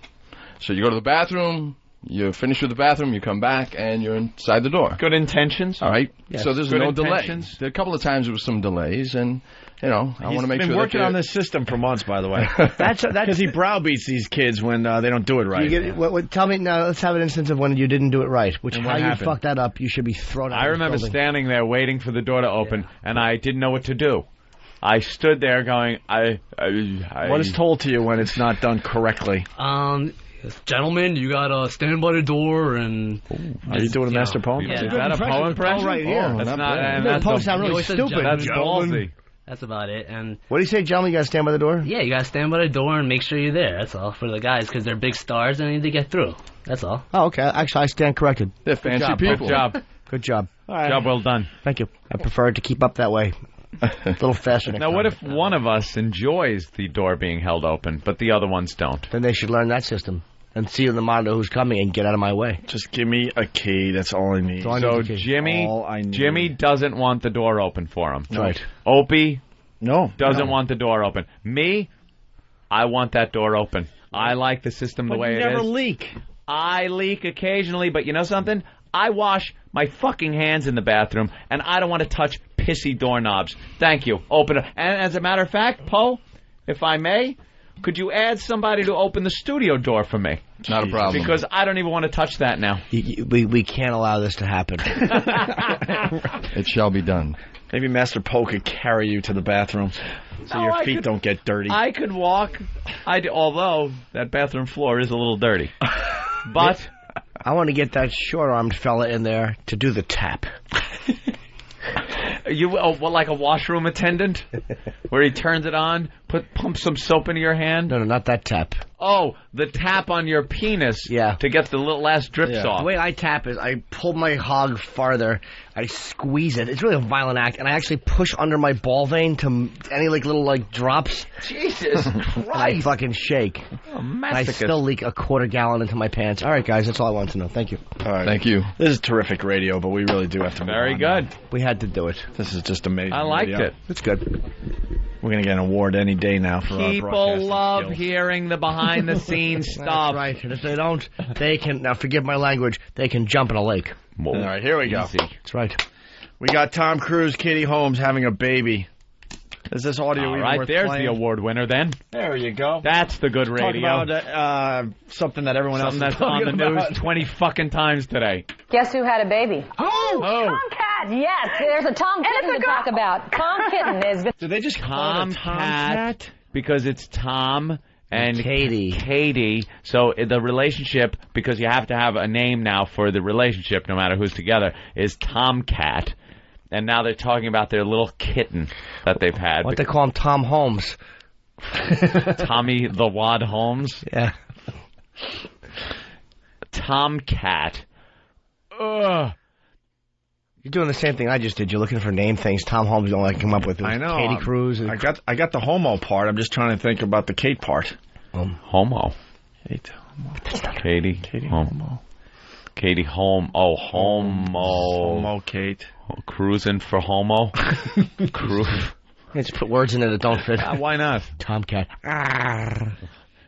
Guess who had a baby? Oh, Tomcat, yes. There's a Tom Kitten to talk about. Tom Kitten has been born. One of Hollywood's most talked about couples waking up to a new reality this morning. Tom Cruise, Katie Holmes' new parents. Katie Holmes gave birth to a baby girl named she Suri. It means princess in Hebrew. Tomcat's little bundle of joy weighing in at 7 pounds, 7 ounces. That's a big baby. Details surrounding the birth not disclosed. Don't know about whether that whole silent birth thing worked out or not. But Star Magazine's deputy bureau chief, David Kaplan, stopped by to share a juicy exclusive scoop which hits newsstands today. Been pregnant for 2 weeks. Tom Cruise has actually asked Katie to sign an agreement which states that he would get full custody of their daughter if the two of them ever split. And Katie and her family are not happy with this. In fact, she was brought to tears when Tom suggested this. Understandably so. By the way, mom and baby both reported doing just fine. Oh my God. Well, that seems to me like he wanted a kid, but he doesn't want a wife. And looking to get her to sign over the goods. And then after a little while, bye-bye. And he's got a kid. Kid that's his, not an adopted like the trend. Go over to Africa for some reason. I don't know. Celebrities' planes can't land anywhere else but Africa when they got to get little kids. And now he's got a kid of his own. And he can get rid of her. Why shouldn't she get partial custody? She makes enough cash to support it. Mm-hmm. Do you think we'll ever get the full Tom Cruise story? Eventually, yes. Eventually, when his movie career dies down? Guaranteed. Because that is just a weird, weird So we got the Rock Hudson version. I need a good song. That story wasn't coming out until he turned up. Oof. Yeah, but information wasn't passed as easily back then either, like with video and all that stuff in the early 80s. Brian in Rhode Island. Hey guys, this is just hearsay. I heard this from one of the guys at work, but so he's telling me that he saw on TV last night that Tom Cruise wants to actually eat the placenta of his kid. I heard that too. Yeah, but then I heard it was some people eat the placenta. Rumor. Why? No, they don't. Some people eat the placenta. Why? Sometimes they fry it up in a pan. No, they don't. I swear to God. Sometimes they eat the placenta. How would you eat? Disgusting. They put it in the freezer for a while, and then they figure out what to do with it. Someone call up. Help me out here. No. No one help him out. Someone help me out with the placenta thing. Some people eat it. It's like good luck or something. Ew. Hey, the Post, because, they're just comedians. They're terrific. Tomcat's new kitten, a girl. 6 things. What is it, Surrey? Oh, I didn't even notice. Surrey Holmes Cruise has to look forward to in life. Are you guys ready for the funny? Courtesy of the New York Post. Oh, well, if it's the Post, it's got to be funny. Not only do they give you the news, they also bring on the funny. The top 6 things, that right there shows they're not funny because they can't come up with 10. The not bid is a 10. big number. The bid is 10. So what? They were sitting around in the newsroom and go, oh, shit, we only got 6. Do we run with it? Do we go with the 6? Go with 6. Why not cut it down to 5? 5 at that point. 6. 6. Just shows that you don't know how to write comedy. 6 things Surrey Holmes Cruise has to look forward to in life. Number 6. The glorious day our alien leaders come back to Earth and liberate us from these human shells. Oh, it's a religious joke. Number 5, being hungrily eyed by Kirstie Alley at Scientology meetings. Oh, she's going to eat the baby? Yeah, because she's always hungry. Yeah, that joke would have been... No, it wouldn't have been funny a year ago. Top 6 things Surrey Holmes Cruise has to look forward to in life. Number 4, not being allowed to watch South Park ever. All right, okay. Whew. Number 3. I thought you were up to 6. What happened? Number 3, Mission Impossible 16. Number 2. Jumping up and down on Auntie Oprah's couch during playdates.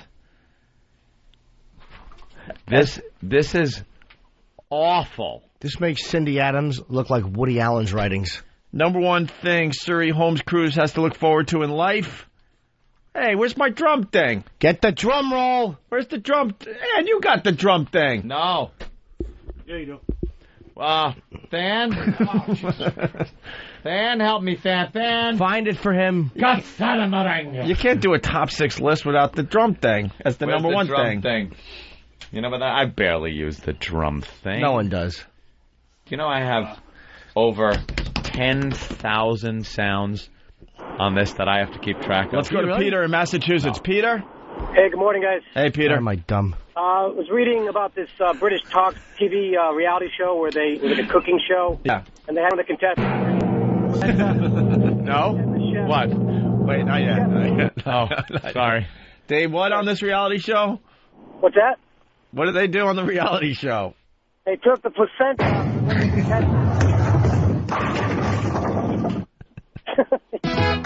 They what with the placenta? What?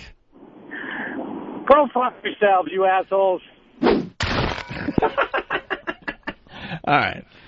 Can you hit that thing? Number 1. The number 1 thing Surrey Holmes Cruise has to look forward to in life, according to the New York Post, is...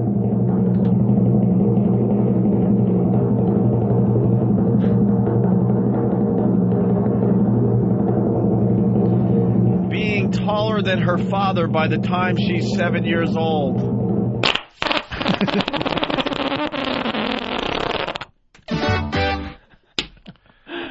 That's wonderful. The freaking New York Post. Any attempt at comedy by the New York Post just ends in tragedy. Well, I will say there's one thing I actually really... I think it's Andrea Peyser's. Hold on one second. I want to grade the New York Post on that last bit. You folks fell on your face. You get an F- in my book. F- in my Post today. That's a shame. On the guy, the restaurant guy who had the photos taken of him whacking his bag. Oh, yeah. He, was that in the Post, too? Yeah. Because they get an A+ for that headline. They certainly do. It says, the headline is, Subway jerk off the hook. And it says, the way it is Subway is one line, jerk off is the next line, and the hook is the third line. Subway jerk off the hook. Yeah, they got jerk off right by itself in one line it's supposed in the to be headline. Subway jerk. Yeah, they could have put Subway jerk on one line and then the other line off the hook. That is damn funny. But they put Subway jerk off the hook. And, he got probation. That guy, a few months back, you might remember, he was on the subway. A woman walked in the car. He's jacking off, and she snapped a picture of him. Yeah. This scumbag guy, this guy, Dan Hoyt, actually said... He's looking at himself like he's a victim of vigilante justice. It's actually illegal to take pictures in the subway, he said, of the victim's actions. Yeah. You motherfucker, you jerk off in front of some young shit. What is she, 18, 20? You yank your stupid dick out and make this girl watch you, and you're trying to make yourself look like a victim? Yeah. She should have come over and fucking bitten it off and spit in your face. Hey, we got to go to Alabama. Unfortunately. Fred, what's up? Hey, how's it going this morning? Hey, Fred. Hey, Opie, you got out of your role in the show. You know, your role's the bad guy, but, you know, all those were funny. It was just the delivery. Holy shit, look. Hold on. Maybe Patrice. Hold on, listen. People have problems with me on this show. I get it. But to actually say that those jokes are funny, that's not being honest. You don't mean that, sir. Do you really? Yeah. You thought that top 6 list was funny and the problem was my delivery on it? Opie's delivery. I was purposely fucking up the delivery because the jokes stink. Let Anthony try. Let Patrice try. Fred. Right, that'll do it. You might want to start listening to your local morning zoo. That's right, Fred. If you think that was funny. It's funny. Wait. It's funny that the number one thing she got to look forward to is that she's going to be taller than Tom Cruise by the time she's 7. Oh, I missed that one because I was on hold. I turned the radio down. Which one did you think was particularly which one funny? did you thought was funny? All the other 5 were great. Which one? Name one. It's just a delivery. Name one, Fred. Oh, you guys are going to get me a ticket here. Name one, Fred. Name one. Stop trying to laugh uncomfortably. Come on, Fred. Name one. Come on, seriously, let Patrice try. Recite one of the jokes that were so funny, but the delivery is bad. Recite one of them. I'm asking for 1 out of the 6. I am really mad. Katie Alley would eat her at the meeting. What? Yeah. What is it? Katie Alley. Katie Alley would eat her at a meeting. Yeah. See, I'm same way as Opie. Katie Alley? Katie Alley. Dude, I can't. I don't have a car crash bad enough for you. Yeah, you do that stupid, uncomfortable laugh. I hate the listeners that don't get what we do sometimes. Come on, you guys. The jokes were so bad, I purposely had no delivery whatsoever. Explain that. Everyone knows it, but him and there's one other guy. Katie Alley. Katie Alley, eat her at a meeting. Katie Alley. I'll take Mondays off. Meeting. Maura from Pennsylvania. Hey, guys. You know, Katie Alley, eat her at a meeting. It's wonderful. You guys read about this at all? Kirstie Alley? Katie Some impressions. Katie Alley. Katie Alley. Meetings. Maura? Yeah.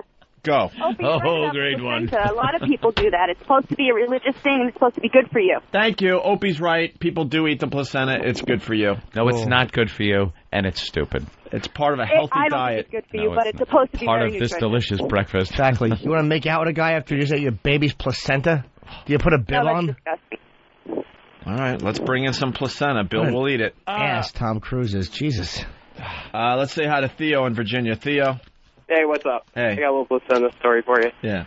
With two of my kids, we did the placenta tree, where you bring the placenta home, you bury it with the root ball of the tree.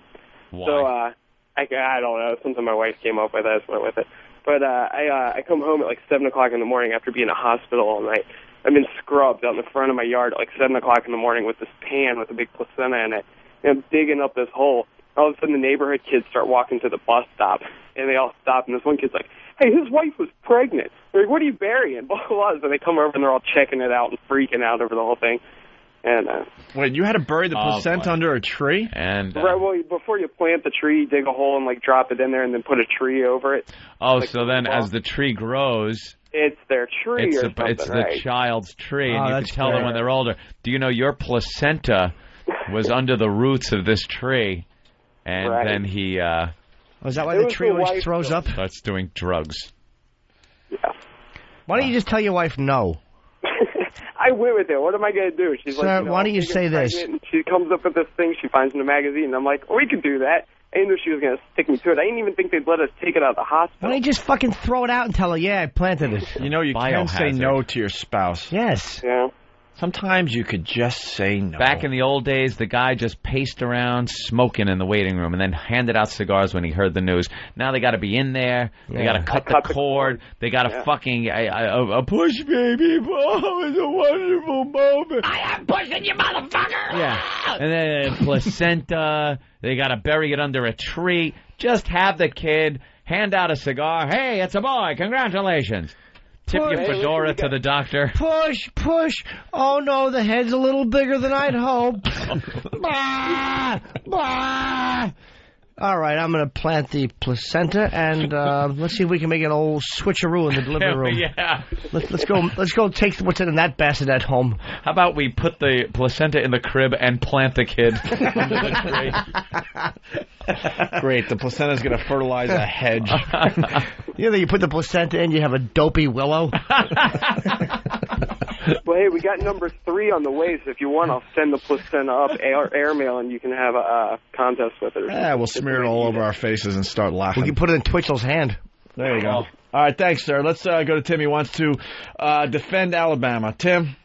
Yeah, when you're driving through Alabama, don't call in and claim you're from Alabama when you're actually from somewhere else. Yeah, is that what truckers do?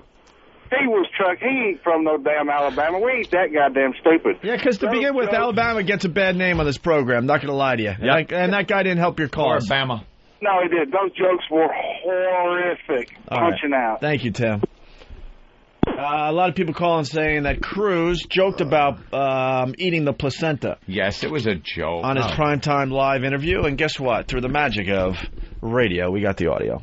In a recent magazine article, Cruz even made fun of what people think Scientologists do, wow, okay. suggesting that he'd eat the placenta. Tell me you're joking. Oh yeah, no. That's we're going to do that whole family thing. Is we're going to eat the placenta. Don't you have friends that isn't that just normal and natural? See, they're going to take this and go think he really ate the placenta. No, we're not eating. No. All right. No. And by no, I mean yes. Whatever L. Ron Hubbard wrote, that's what we have to do. Quiet, silent birth. Actually, no birth. Fake thing underneath the dress. Why would you want a silent birth? It's like, let her make all the noise she wants and then be silent the rest of the time you're home. Like, all you do is this. Here's how your marriage should be if you're a rich Scientologist. You point at your cock, she sucks. You point at your stomach, she brings in chips. I like it. That's what a silent marriage should be. Let's go to Bill in South Carolina. Bill? I think it works that way. Yeah, you take that placenta and you batter it, then you deep fry it, and it tastes like calamari. Oh, you've had this? Yeah, I'm serious. No. Yes. No. It's kind of bland. It's kind of chewy. Good. What? It's fucking cannibalism. It's cannibalism. But you're deep frying it, so you don't really taste it. Oh, okay. Oh, great. So if the Donner Party had a deep fryer, everything would be cool. You mean they ate had each a other deep up? fryer on that plane in Peru. Soccer players would have been fine. Hey, we deep fried it. Oh, Hey, forget it then. The other huge feel no guilt. The other huge story in New York, and I'm sure it's making its way around America today. Ta-da. The high wire drama. Horror above the river. High anxiety, as Newsday puts it. Yeah. High wire drama. Dozens of tram riders dangle over East River for, 11 hours? 11 hours. They were stuck on this stupid Roosevelt Island tramway. What was that Sylvester Stallone movie, Nighthawk? No. Nighthawk featured the Roosevelt Island tramway, so did the first Spider-Man. Oh, that's right, the first Spider-Man.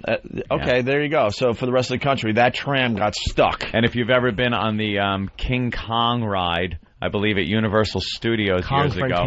Confrontation. I have photos of myself after that. Oh, Confrontation. I thought that was that Vegas video clip we watched. Oh, you won't see any ethnicities mentioned in that story. Of course not. Confrontation. If you've been on that, you get on the tramway, and then in the middle of it, a big fake robotic gorilla comes up and breathes on you. Right. And that's well, why did it take 11 hours to get these people down? Because their contingency plan takes a long time. Apparently, this thing's been running for 30 years, I guess. Had its problems. Carries people over to a little-known shithole called Roosevelt Island. It's people that kind of want to live in the city but can't really afford it. It's also known as Retard Island on the Ron and Fez show. Retard Island on the Ron and Fez show because there are many retards that live there. And no matter how sunny and nice it is in New York, there's always a dark cloud and it's pouring rain over Retard Island. And in order to get there, you got to take a subway or a bus or this tramway. And a lot of people take the tram. And last night or during rush hour, a little before rush hour, it just stopped dead right in the middle. So now you got people coming and going each way, and it stopped over the East River. And they were trapped in there. And with no power, there's really no way to get to them. They were able to get to one of the cars with a crane, but the other car was stuck so far in the middle that they had to send this auxiliary car that they hook onto the cable, and I guess it's self-powered to go up there, but at a snail's pace. Yeah, at a snail's pace, right? And offload a few people at a time, and then go back down, go back up. So I guess they were getting the kids first, and maybe sickly. Did they offload you at that height? No, they would take the little cable car that they attach onto the cable, this little box, and then ride that thing up the cable. It's self-powered, right? You know, and ride it up.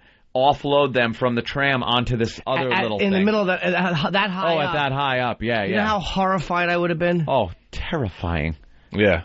And then they take you down at a slow pace, drop you off, and go back. And it took 11 hours to get people off. Well, we got some audio.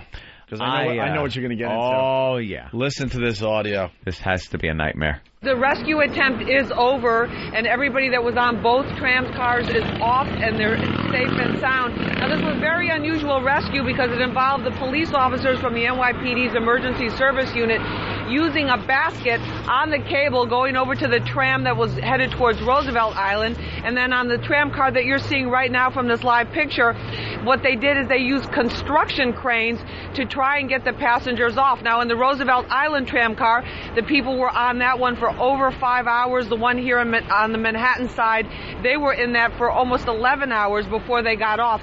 Just seems this day and age, you shouldn't be stuck for that long. It's not even the right height to get you off. You have to, jump up into it? You have to kind of climb up into it.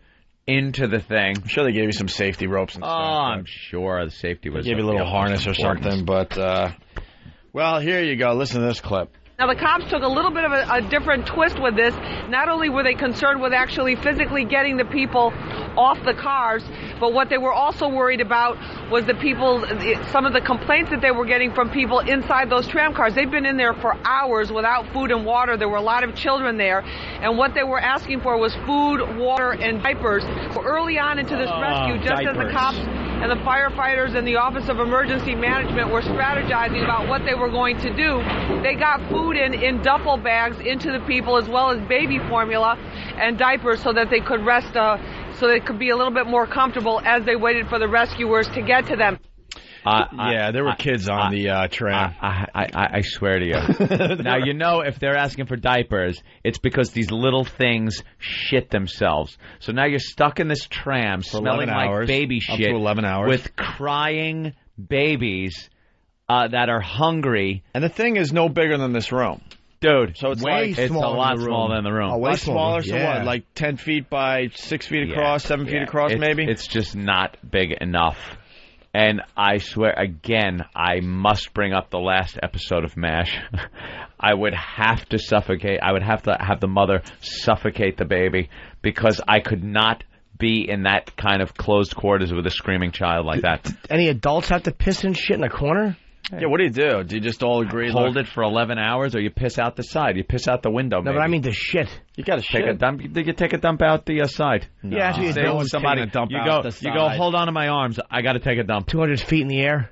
See, these are the questions the reporters got to ask. How'd you go to know the who bathroom? takes the tram? They probably just shit in their hand and fling it at the emergency service workers. I can't be sure, but I've never taken the tram. I'm assuming they designated a corner. I don't know anyone that takes the tram. I doubt there's a first class section in the tram. They must have designated a corner for the shit. Just a shit corner? Yeah.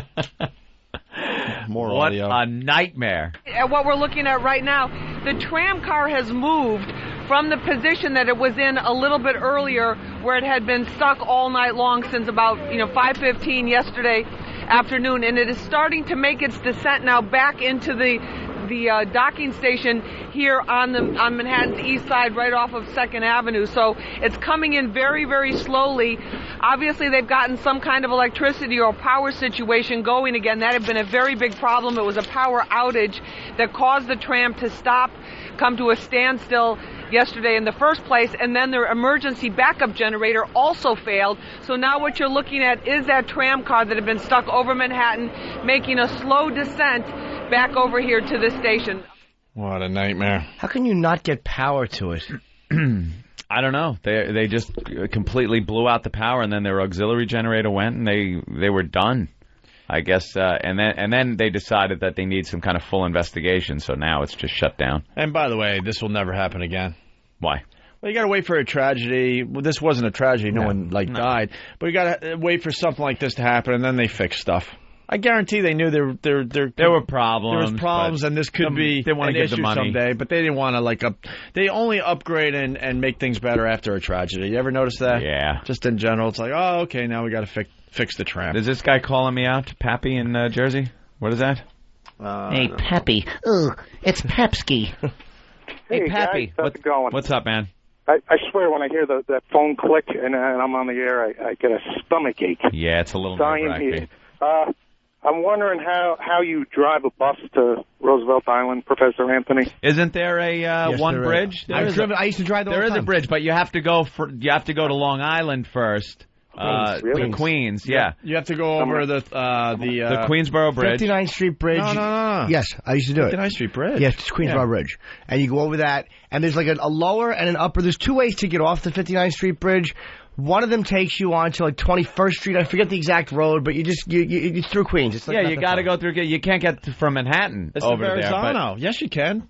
The Verrazano is not the Verrazano. Staten Island. No, the Triborough. The Triborough? Yeah, Triborough has an exit for Roosevelt Island. Positive. I bet you that dumps you in Queens, though. I'll bet you. It does. It probably goes to Roosevelt Island. It probably dumps you in Queens. And then there's a little bridge that goes over to Roosevelt Island from Queens. A little thing? Yeah, so you could either take Queensboro or the Triborough if you're driving there right now. I would have shit my pants to have to climb up that high. I would have died doing that.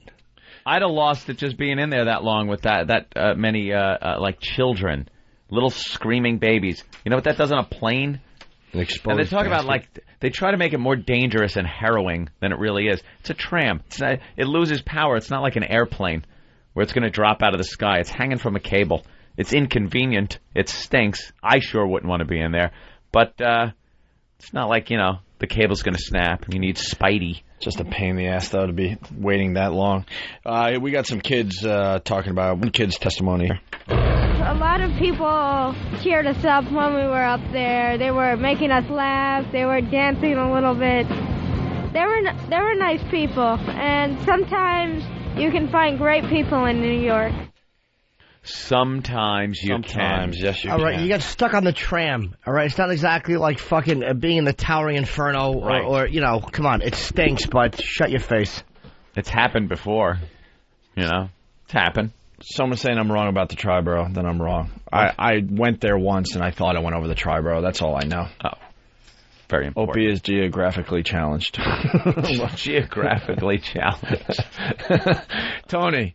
Hey, what's up, Hope? I don't want to bust your shoes, but... it's all right. I have no problem with people... When you come off the Triborough. Huh? Ward's Island. Ward's Island? Yeah, that's where, Oh, is that where the fire department does their training?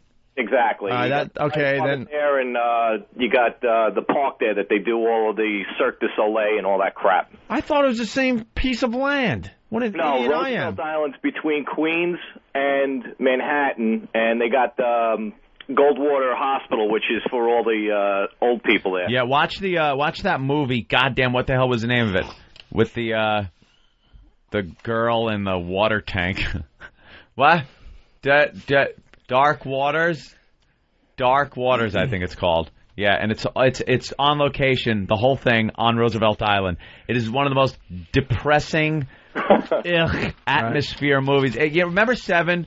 How it was raining all the time and just dark and until the dingy? end. That's exactly what this movie is. It's just depressing. They show, and it's real apartment buildings there that were built like they were supposed to look modern when they were built in the 50s, I guess.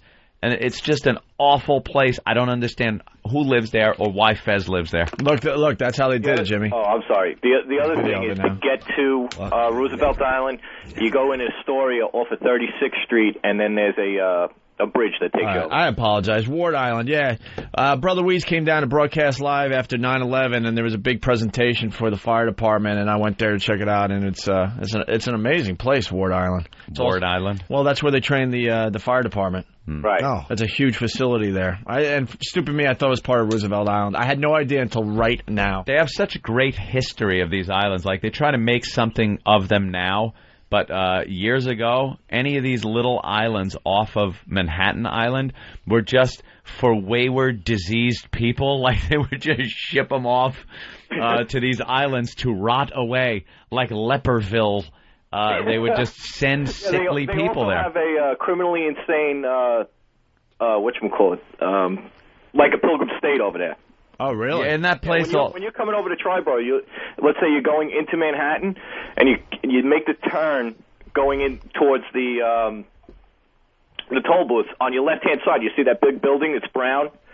That's for criminally nutty people, you know. Like, and then what is that? Your head off kind of people. What is that big refinery-looking thing with smokestacks and...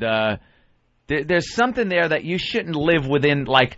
20 miles of, it looks like. But it's right smack in the middle of Roosevelt Island. Well, Ant, that's like us out on the island with Plum Island and Brookhaven National Laboratory. Yeah, Plum Island's a great place. Brookhaven National Laboratories have high rates of tritium and stuff. We're all going to die of cancer, I know it. Yeah, Long Island. Yeah, every once in a while you get a glimpse of Plum Island, and it's just creepy. There's nothing really on it. Oh, God, they got like three-eyed people walking around there. Plum Island is the island that they have for diseased animals. Or something like that. They're doing all sorts of testing out there. Research. And diseased animals. Anthrax and all kinds of stuff. That we could drop on people and kill them. And they got high security. Like, you can't even get close to that island on your boat. Exactly. And then they got the Brookhaven labs out east. That whole forks on Long Island are just glowing. They glow in the dark. All right, hold on. I got to go move on because Jim is now saying I'm wrong again. All right, boys. All right. I'm having a rough morning, I guess. Jim. No, you're not, Opie. It's not your fault, bro. That always gets screwed up. It's Randall's Island is where the fire department is. That always Randall's gets screwed Island. up between all three of them, bro. What? That always gets screwed up between Roosevelt, Ward, and Randall's. So now you're telling me the fire facility where they train the fire department is on Roosevelt Island? No, it's on Randall's Island. No, Opie. Gilligan's Island, which is just north. I'm looking at the map right now, and you can take a bus there. All right, there's Roosevelt Island, yes, Randall's Island, and Ward's Island, right? Yeah. Have a good day, guys. But the other guy said it's on Ward's Island. He was a lying sack of shit. Forget it. It's out there somewhere. Look at a map. Look at him. Just look it up if you even give a shit. I'm not your teacher. The hell are we here? Right. What are we doing? John. Hey, what's up? I want to go back to that news clip you guys were playing. Yeah. Did you ever notice lately on the news, it seems they're always interviewing the fucking kids? All right, hold on a minute. Hold on a minute. Uh-oh.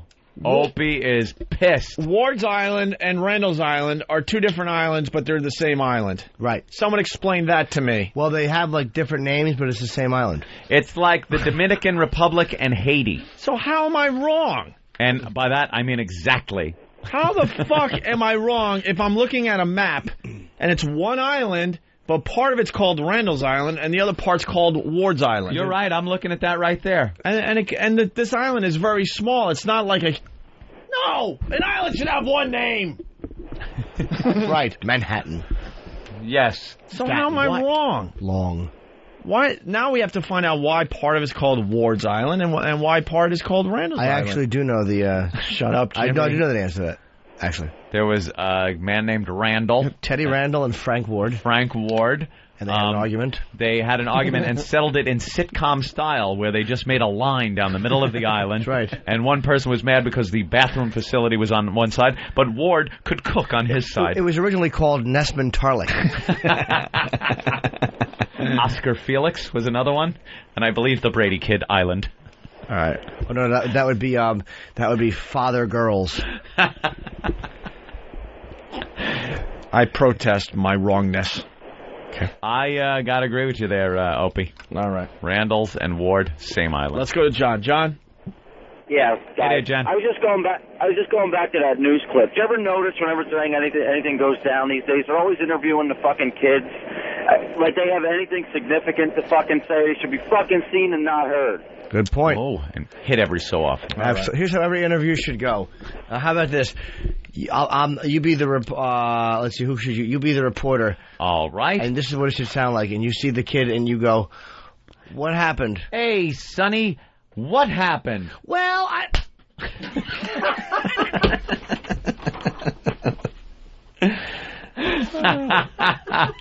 Looking back to you in the studio. Look at me reading instant feedback. John writes, new Tyra Banks episode, fear of being stuck in a tram with dolphins. Oh, wow. It could happen. It could happen. Jim in New York, what's up, Jim? Hey, guys, it's definitely Randall's Island. I'm a fireman. It's round Randall's Island. Yeah, but isn't Randall's Island and Ward Island the same island? Yeah, they're separated by like 2 feet of water. No, I didn't see any water. We don't see water in between the two. I don't know. There's a bunch of softball fields on Ward Island. So on low tide, it's one island. High tide, 2 islands. Maybe that's it. Maybe that's it. All right, thank you. You got to fill in that obvious water park joke too for Randall's Island with the Schwoogies. All right, thanks. We'll let you do that. Yes. Thank you. Joe in New York. Yeah, how you doing? He's going to explain the Randall's Ward's Island thing. Thank you. Finally. Controversy, yes. It used to be 2 islands, but when they dredged the rivers, they took all the shit they pulled out and made them 1 island. Oh, so they had to dredge the river so the barges could get through. They do that every so often. And they took the excess dirt and piled it on top, and all of a sudden, hey, what the fuck are we going to do? We got 1 island now. All right, now with we got 2 names. Now we got to figure out who wins. I like it's that Randall's one. Island. Everybody calls it Randall's Island. That's what I thought. No one calls it Ward's Island, right? No. Honestly, when I went there, they said Ward's Island a lot. Yeah, I work down there, so. All right. Doesn't look like there's anything on it. Let's go to Mike in Jersey. Mike? Hey, guys. Hey. You know, the other thing about that clip, they were dancing up in that tram. They said they were dancing? Yeah, It's called the pee-pee dance. I did it when I was a kid, too. You got to pee so bad, you just kind of dance. That's poor your kids, though. Burst. Dude, see, this is the stuff I love. So you're stuck in the tram, and you're the one that has to crap. What do? Do you just say, look, they're talking about... Like, someone has to bring it up and go, look. Turn around. I got to crap, and I'm sure a few of you, you're going to have to crap soon. So what are we going to do here? What are we going to do? You can't hold it for 11 hours?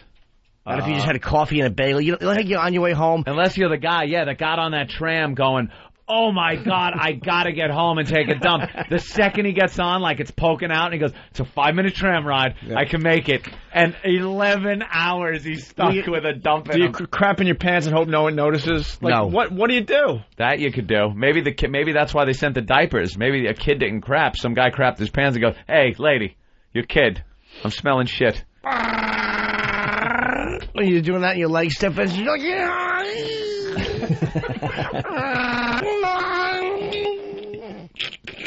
You get that loose tingling feeling on the back of your thighs. It's so bad. And nothing's even poking out because what you have is a fucking mochaccino ready to fly out. There's no turtle poking its head out. It can't be. It would have to be a brown placenta. Oh, God. That awful. That is horrid. I think it's time for some poopin' green. Oh, wow, a classic. I've been pooping green. And we have to, at one point, get to the Mets. We're going to do that next. Okay. We're going to take a break with a little prank call from our old CD, Demented World. What didn't we get to that we thought we were getting to after the last break? We did pretty good. We got to Tom Cruise and we did the Roosevelt Island thing. We're actually getting things done today. We have the new house promo. Ah, right. We have American Idol.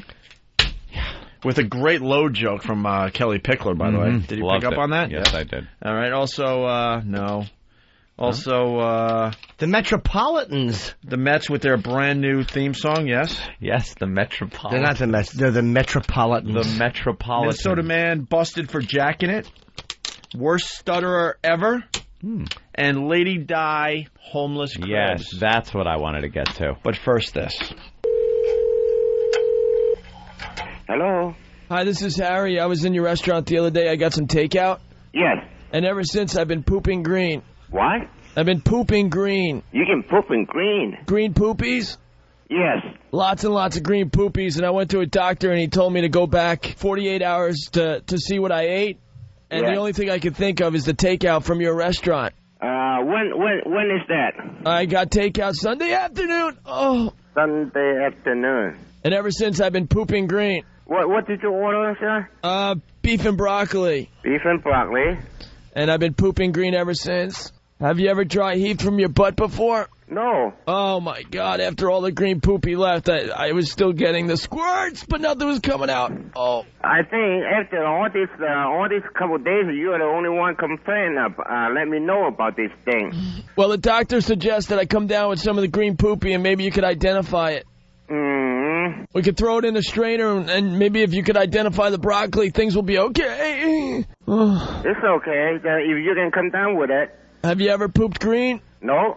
It's not fun, let me tell you. Yeah, I know something like that. It should be pretty bad, too, you know. Well, I got green racing stripes in my underwear. Jesus Christ. It's not fun. Are you laughing at me, sir? No, I'm not. I'm just, you know. Oh, I'm turning into a Play-Doh fun factory. Jesus Christ. Lots and lots of green poopies. Jesus Christ. What is your speech? Wait a minute, I'm going to be dry even from my butt again. Listen to this. Oh, see, nothing comes out. Yeah, but why don't you go back to the doctor again? See what the doctor can identify with what is it? Because we're not in the medical staff. We cannot identify anything about those things. You've never heard of green poopies before? No, never. This is the first case I can heard about it. Yeah. Would you like to hear another dry heave from the butt? I think this would be good enough. Well, let me do one more. I'm in the bathroom with the cellular phone.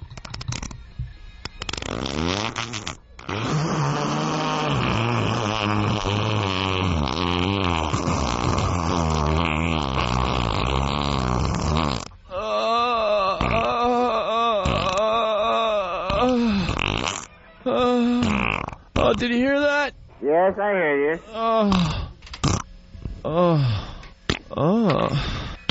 Oh, God. Wow, this is exhilarating.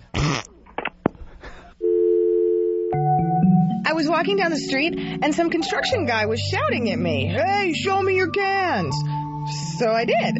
And he plummeted 17 floors and was impaled on a forklift. But my tits looked great. Please, wow responsibly. A public service announcement of the Opie Anthony Show. Every year they got to do that. Time once again to bring Fatty on TV and try to find a bathing suit for her. Look, who's she kidding? You're still fat. Oh, God. But, you know, the cut of this suit really doesn't show the fat. See, what we do with this is give you fake abs in front. Yeah. Looks like Betty Thomas. Look at this. Oh, look at this crap. They do it every year. The print suits. And these are the print suits for women who 40 are plus. worried about their figures. Which suit to wear that has print? You know, print suits are something that women avoid. But when you're trying to build curves or you want to be discreet about having them, they're actually a very good choice. You want to be discreet. The neckline here is the issue. You can choose a very high neckline or very low neckline and change your proportions. Linda is wearing a suit by Spiegel that's $39. It's Great an price. amazing suit. Now it I has see why they... 20% lycra spandex in it, a soft cup, shelf From the and really Spiegel a hard suit. catalog. We don't want cleavage when we're 40 anymore. We want No, but coverage. zoom. Girlfriend, you look fantastic in that suit. No, you don't. All right, and Jill? Jill's wearing the opposite. She's wearing a plunge neckline on a Gotex suit. And you look at Jill and you think, Stupid what's the non-model. problem? But the truth is, Greasy the hair. print works Nice here to back. help Jill build curves. And the low plunge neckline Oh, they also build gives curves. you a And all, little bit more of a in other words, I she's love a that. flatty. I love that Of course suit she so is. much. You guys, you rock. Thanks She so got a much. bush in there, though, or something. We've got, Yeah. next Joe. She's smuggling a fist. Oh, my God. That's ridiculous. They're trying to cover up a world of hurt. course Yeah. they are. Oh, boy. Oh, look at this. Black covers up everything. Wow, yeah. Black is the new fat. And JoJo's wearing a Baltex Empire halter. And this Look at that ass. is very chic, but it's very Oh, deceptive because under there's that real armpit. power lining. And showing She off drink skin patty also water. has a high leg line. Any woman brave enough to go on TV in this bathing suit can drink from my canteen anytime. Nearly strapless, but it has a little bit of a hole going there. Oh, boy. And so you don't get the feeling like you're losing your suit, which a lot of women do feel when they're wearing straps. Black covers up fat bellies. That's what we're learning today on Great TV. gay porn music. All right. What We do got the author calling in. We have No, we a don't. guy I wanted to get on the phone today, Ryan Nerz, who wrote a really good book called Eat This about eating. He was supposed to come in, but he didn't come in. So No, you don't get it. It says eat this book. Eat this book. Ryan. Okay. Hold on. Maybe. Ryan. Yes. What's up, buddy? How you doing? Hey, Ryan. You're an author? I am indeed. And you have a new book out? Yes. And were you supposed to come in studio with us today? Yes. What happened? I do not know. I woke up to 3 blaring alarms. I'm very, very sorry. Okay. So the book. Now this is obviously a friend of ours does competitive eating. Yeah. So Who's that? Pat from Moonaki. Oh yes, of course I know Pat. Turn this fucking mic on. So did you actually hold on? Did you actually tour with these guys? What's that? Oh, okay, good. Did you tour with these guys? Yeah, I do. Well, what exactly? Tell us about the experience a little bit. Well, I mean, I wrote an article about a guy named Badlands Booker, who. we know him. Oh, hold on, wait. Is this? Okay, go ahead. Do you know who he is? Yeah. Oh, yeah. Okay. He's a guy who like a big black guy, 400 pounds. Oh, yeah. Conductor on the 7 train. He actually has 2 CDs of competitive eating themed hip hop. Don't know if you've heard Hungry and Focused or not. Oh, of course. Yeah, he actually. Hold on. Is he talked about here in this book? He is indeed. You also have a guy called the Emperor of Ice Cream. It starts on page. Hold on. Wait, 1-4. I don't have a page 115. What is about this guy? That's Ed Cookie Jarvis. He's also a good guy. He's like Cookie Jarvis, like Cookie Jar. Oh, but with an oh at the my end. God! Well, where do they come up with the clever names? Well, is what I want to know. That's George. Hey, Ryan. Yeah. Why did you oversleep? Why? Yeah. Why? I mean, we weren't important enough for you? What happened, no, Ryan? I swear. I've been a little sick. I've been a little under the weather. I got to do the Daily Show last night. Yes. Are you going to be sick for the Colbert Report tonight? Hey, Ryan, I got your book in my hand. Yeah. Cool. And what do you think? This is what I think. Oh shit! Oh, come on! Get lost. Be nice.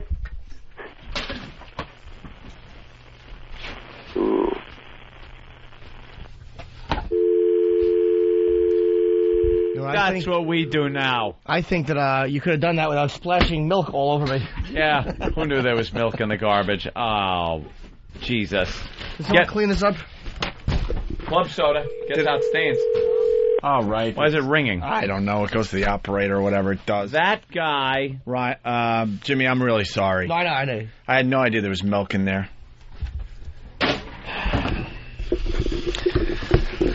How you doing? How you doing? Man.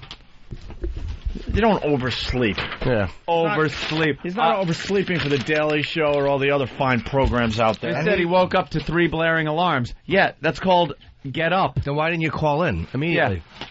Immediately. And yeah. Daily Show, you late for that one? Thanks. Colbert Report? Of course not. Late for that? No. Why? But our little pissy show? Yeah, now there's a problem. Go screw. That's what I say. Not another mention of his book. Strike it from the record. It's struck. So it is written. So let it be done. All right, the Mets have a new theme song. The Metropolitans. Now, wait a minute. The Metropolitans? I'm familiar. The Metropolitans. I'm familiar. Best team in baseball, by the way. With. I grew up as a Met fan. Metropolitans. I'm familiar with the other song. Meet the Mets. Greet the Mets. This has to be the corniest organization in sports. Right up and eat the Mets. I don't know what you do with the Mets. Greek the Mets. That's what it should say, faggots. Worst stadium in baseball. And they're just corny. Yeah. They're cornballs. That's why they don't have a good rep as one of the teams with a little bit of, like, toughness or cred. Hello?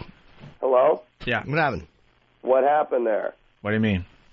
What happened? Who's this? This is Ryan. Wah, wah, penis.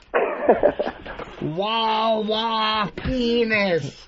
Wah, wah, penis. Ryan. Yes. He's a fag. He's a fag. I'm a fag? Ryan. Whoa. Ryan. Oh, you like that, don't you, faggot? Ryan. I just came to get something to eat. Ryan. Ryan? Yes. Why are you calling the show? Why am I calling the show? Wah, penis. I thought I was supposed to be on the show. What's going Wah, on? wah, penis. All I get is the wah wah penis? Does anyone know Ryan? Ryan. Wah, wah, penis.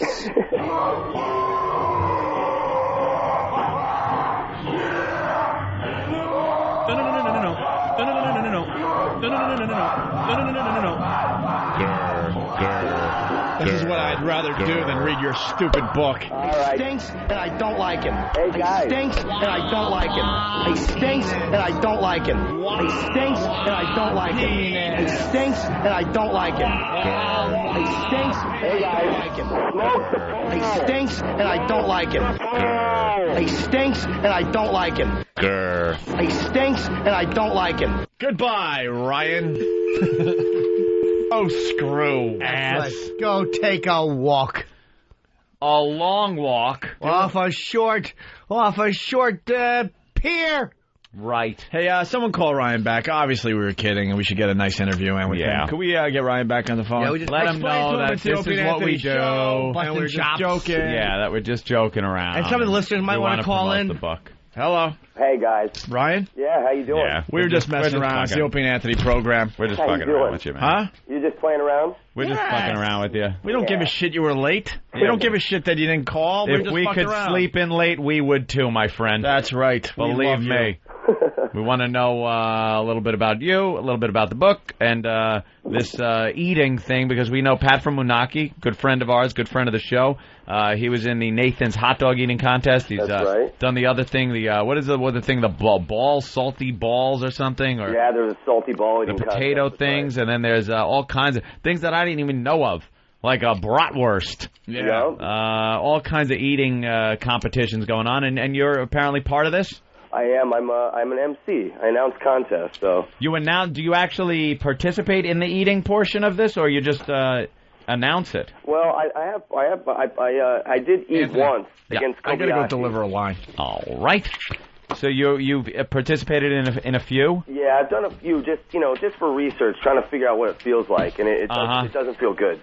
Did you even come close to placing or anything? Or? No, I got my ass kicked. Yeah. I was at six hamburgers when Kobayashi was at 36. Wow. I was terrible. He ate 69 Crystal Jesus burgers Christ. in 8 minutes. What do you think these guys got that you don't have? I don't know. Some sort of jumbo esophagus and huge stomach capacity. It's kind of hard. I mean, a lot of these guys train. Yeah. So. Yeah, that's it's tough. A lot of people don't really realize. I wouldn't go as far because some of them call themselves athletes. I wouldn't go as far as that, but they do stand alone. I mean, it's not something everybody can do. I mean, I would say if you watch Kobayashi, I think that guy. I've been fucking around long enough. I can't even carry on a conversation with this douchebag. Let's get to the calls. Today, I'm muted the call. Compare He can't hear us Kobayashi right to now. Kobe Bryant. I delivered a line. Oh, good. Kobe Bryant would have to score 45 points a night to be as good as Kobayashi. Hey, we got a lot of people calling in because they've been to a lot of these contests. It has blown up as a sport, which I don't personally get myself. But but why don't we say hi to Poe in Jersey here? Poe. Gentlemen. Poe, how you doing, bro? I was perusing this book. Is this Ryan? Yes. How you doing? Okay, thank you. I eat a lot at Caroline's because the food is good there and it's free, so I go and eat. And compulsive overeating is a problem. Do you think that the book might contribute to that at all, gentlemen? That's a good question.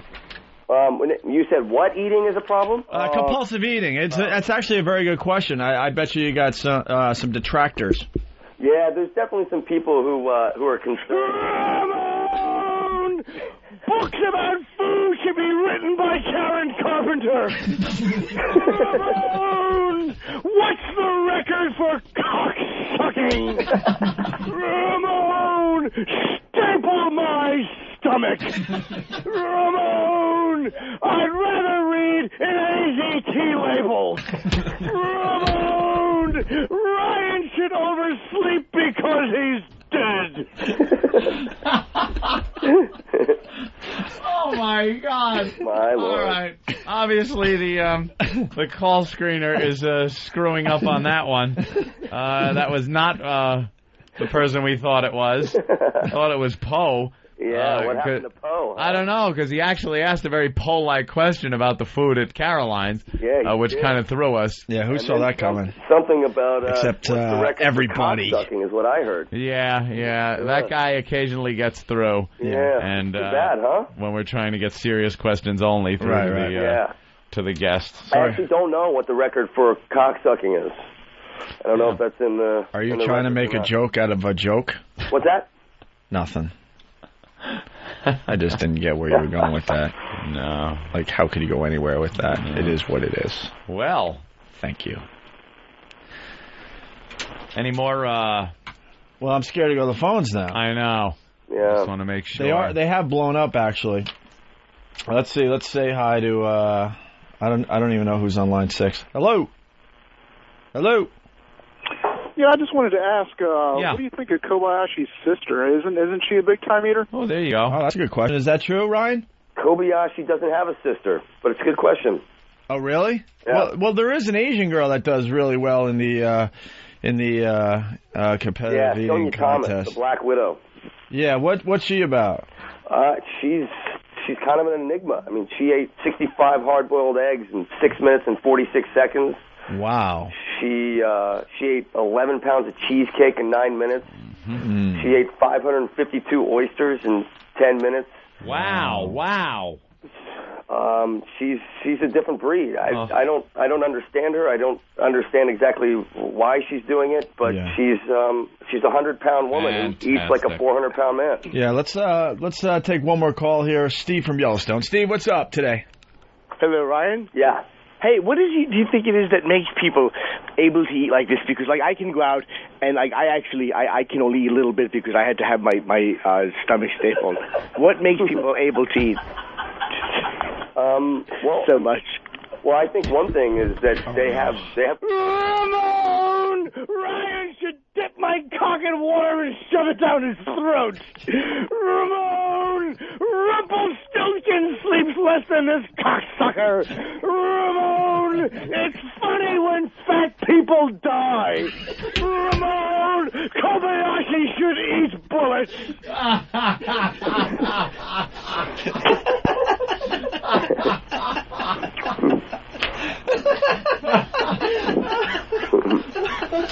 Oh, my God. You know, the screeners today are really failing. I know. Miserably. Ryan? Yeah. Go screw. I missed one. Oh, is that good, Jimmy? I missed one. I'm so mad. God damn, is that funny? Why didn't I say, Ramone, Wawa penis? I'm so stupid. Oh, I'm so stupid. Oh, brother. Yeah. I think Ryan's calling back to give us a thing or two. Uh-oh.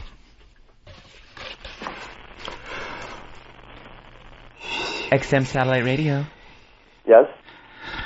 Hello? Hello? Hi, XM Satellite Radio, Opie and Anthony Show. Yeah, I was supposed to be a call-in guest. Oh, Ryan, right? Yeah. Okay. Please hold. Please hold.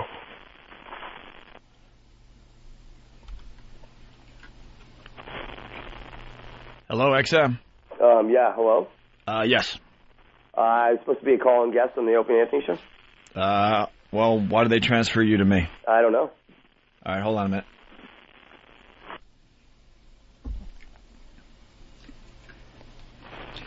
XM personnel.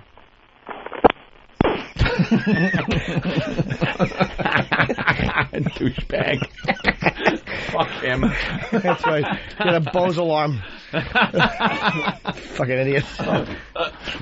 Hey, you guys want to hear... that just reminded me of something we used to do, the Carol Miller runaround. Oh, that's a fun one. I don't think we've ever played this on the XM show. The Carol Miller runaround is... You want to set the Carol Miller runaround up, Ant?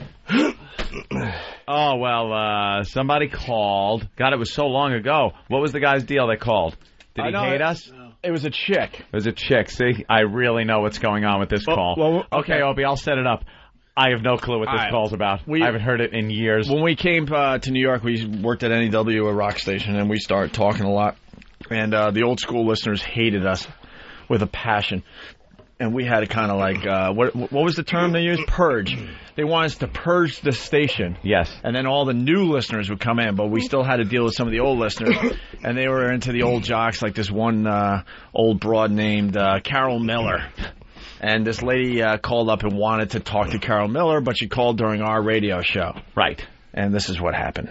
Yesterday, I was working, and I was in my car, and I wanted to respond to something Carol Miller said, and it was something positive. So I pulled over and tried to call you guys, and I got such a runaround, and I never got through to Carol. Do you want us to find Carol for you? Well, yeah, is she around? Sure, hold on a sec. Great. NEW. Yeah, hi. I'm a listener, a fan, whatever. I'm trying to reach Carol Miller. Okay. Responding to some stuff she was talking about yesterday. All right, you'll need personnel. Hold on. Okay, thanks. Hello, personnel. May I help you? Yeah, hi. I'm a 20-year listener and a fan of the show, Mm-hmm. of the station, rather. Mhm. And I was trying to reach Carol Miller yesterday, and unfortunately, I couldn't get through. And I was wondering who I can talk to try to either leave something for her or get a fax number. I'd rather talk to somebody, though, but... Please hold. We'll connect you to the jock line. Jock line. Okay, thank you. Okay. Jock line. Hi, my name is Cindy Reich, and I'm at least a 20-year listener. Hi, Cindy. Who are you looking for? I'm looking for Carol Miller, who might not still be there, but I'm at work. Well, and I don't tried to reach her yesterday, and I couldn't. I don't see her in the jock lounge. Hold on. She might be in the break room. Hold on a sec, please. Thank you. Break room, Peoplina.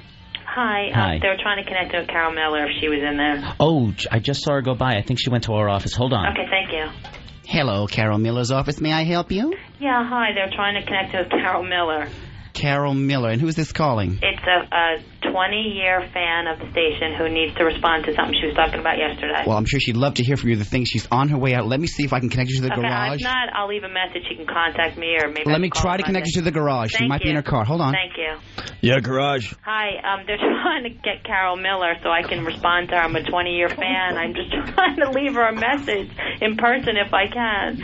And they said she might be in the garage. Actually, I could connect you to her car phone. She just pulled out of here in her Mercedes. Great. Hold on a second. Okay. Hello? Carol Miller's car. Carol? No, I'm taking Carol's car up to get her. Oh, okay. Hello? They told me Hold on, please. Hold on. Thank you. Get out of the way, you son of a bitch! This is Carol Miller's car. Get away! Yes, hold on, please. Okay. Hello? Is Carol around? I'm a 20-year fan that's just trying to reach her, and they keep trying to find her for me. Hey, well, I'm a 30-year-old Con Ed worker. You reached the phone booth. How can I help you? Are you serious? Because I was just on the phone with NEW, and they kept connecting me. Well, they connected you to a phone booth. Great. Hold on a minute. Wait, hold on. Can you connect me back? I'll see what I can do if I hit the thing. Hold on, lady. Okay, thank you. This is United Flight 36, 7 Heavy. How can I help you, please? Yes, is this air traffic control? I don't want air traffic control. I was trying to reach Carol Miller, and they keep bumping me around. Why are you on the aircraft frequency, ma'am? This is United Flight 7 Heavy. Can you somehow connect me back to Carol Miller's car phone? 'Cause that's the last place. I'm trying to land an airliner, ma'am. I really don't have time to be it's a crossing of wires. I apologize. It's not my fault. 30-degree flaps. Hold on. 30-degree flaps. Okay. Put the gear down. I'm trying to land an airliner, Okay, ma'am. goodbye. I don't have time to...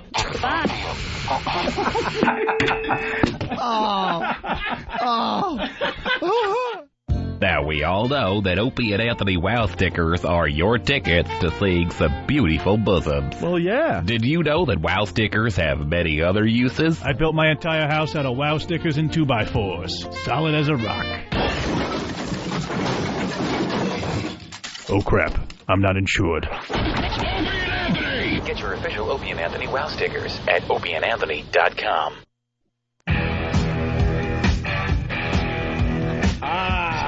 It's Whip 'em Out Wednesday on the Opie and Anthony program. Make sure you get your Wow stickers on your cars and your trucks.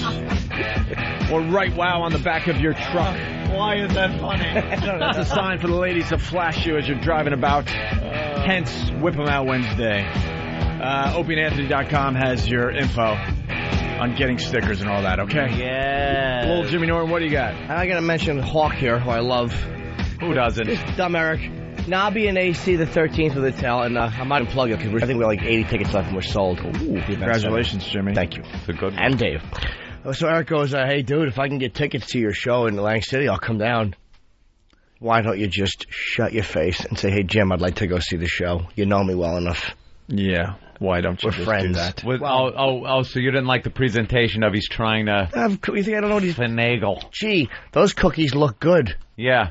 If I had tickets, I'd come down and see you, but I ain't got no tickets. Let's do this right. Right? This is how you ask. This is with a friend, you don't just hint. All right, this is what happened. I said, hey, Jim, if I can get tickets, I'm going to come down to Atlantic City to see your show. And this is what I said. Get your credit card out, shit dick. Get my CD. No more freebies. When I go to the show, how many tickets do you need? 2. All right, good. 2. They'll be waiting for you. Way in the back. Yeah. Really quick, little clip from American Idol last night. Yes. I think it's going to be Chris Daughtry or now Catherine McPhee. You think? It's going to come down to those two. Battling it out for the title. I don't know. I know Chris Daughtry will be... People have loved Chris right Daughtry since day one, but this Catherine McPhee, she's been kind of sitting back, kind of hanging, and now she's making her presence known, and she's, I think she's peaking at the right time, Anthony, as far as this American Idol crap goes. Maybe, sir. But Kelly Pickler had this to say last night, thing that happened with Kelly Pickler. This for her is breaking out a little bit, and I thought she did extremely well. I was most impressed. Wonderful, darling. Give you a hug. It was absolutely fabulous. Well, you took a load off my chest. Well. Dude, it's a cum joke on American Idol. It was so blatantly a cum joke. Yeah. Well, Rod Stewart made it a cum joke. Yeah, Rod Stewart, right after she said it, Rod Stewart looked at the camera, and it was... You could see in his face the words, well, I'd like to put a load on your chest. No, you didn't. What you could see is, well, I'd sure like one in my stomach. You misread that look. So the censors, they get in a room and they decide, this is cute enough for American Idol. Yeah. Because maybe they'll be confused that, I don't know, how could you... and they bleeped out when he said, grab him by the, you got to get to the audience and grab him by the balls. By the balls, yeah. And they bleeped that out, but they left a cum on Kelly Pickler's chest joke in there. Very entertaining. That's all we can do with Kelly destroyed her song last night, but she's too likable to be kicked off. Ace gone, or that other guy, Elliot, who you see, because he's called that other guy. Very uninteresting guy. Gone. Guy who's uncomfortable in his own skin. Either one of those will be gone. What's her name there? Paris did a great job. Thank you. Chris did a great job, and then lunatic Taylor. People love him. He's not going anywhere for a little while.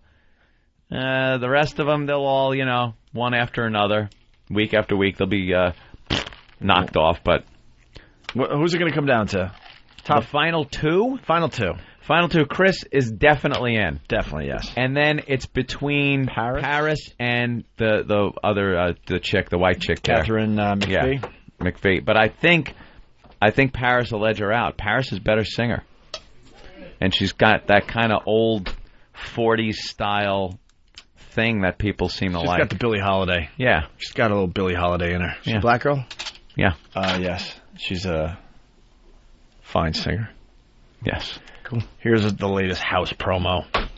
Next Tuesday, it's a case unlike any you've ever seen. I bet. God talks to him. One that has House questioning everything he's ever known. Teenager claims to be the voice of God, and people with advanced degrees are listening. I'm not normal. There's nothing in this universe that can't be explained eventually. God told me no more of man's medicine. You're watching your son kill himself. You won't believe this diagnosis. House, all new, 9/8 Central, next Tuesday on Fox. Viewer discretion advised. What is House going to do? I won't believe the diagnosis again, will I? I'll bet it's your son's an ass. I wish it was, but it's always some kind of crazy illness. House. And then Than pointed out something very interesting about House. Yep. For a couple of weeks running, we've had anal bleeding on House. That seems to be some kind of maybe a running theme they're trying to get in there. Because that says, nothing says I'm really, really sick more than anal bleeding. You could have a runny nose, a cough, a cold, earache. There's a multitude of problems that you could have that would not lead you to go and seek medical attention. The second you have blood coming from your anus, you go to the doctor. You know you're in trouble when you sneeze and your underwear looks like a red paintball has been shot into it. You better get to see Mr. House. Get to House. Dr. House. Jack in Atlanta. Jack?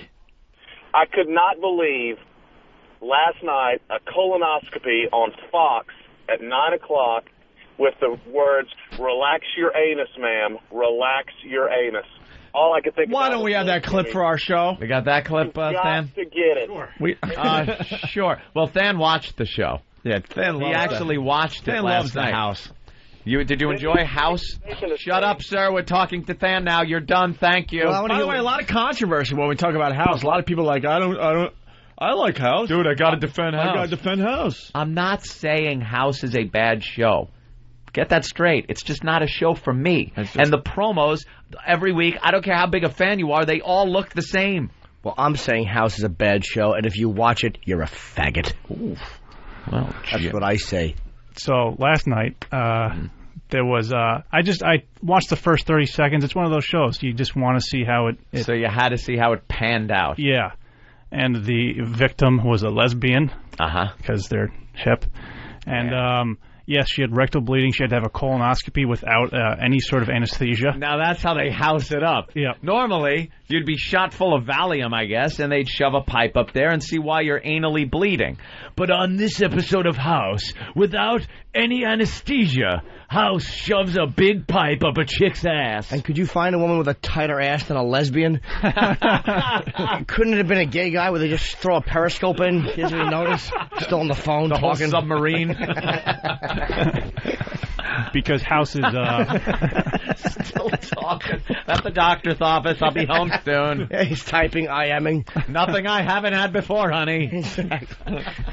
Fucking small pony runs out. That was a problem. His hooves were cutting you.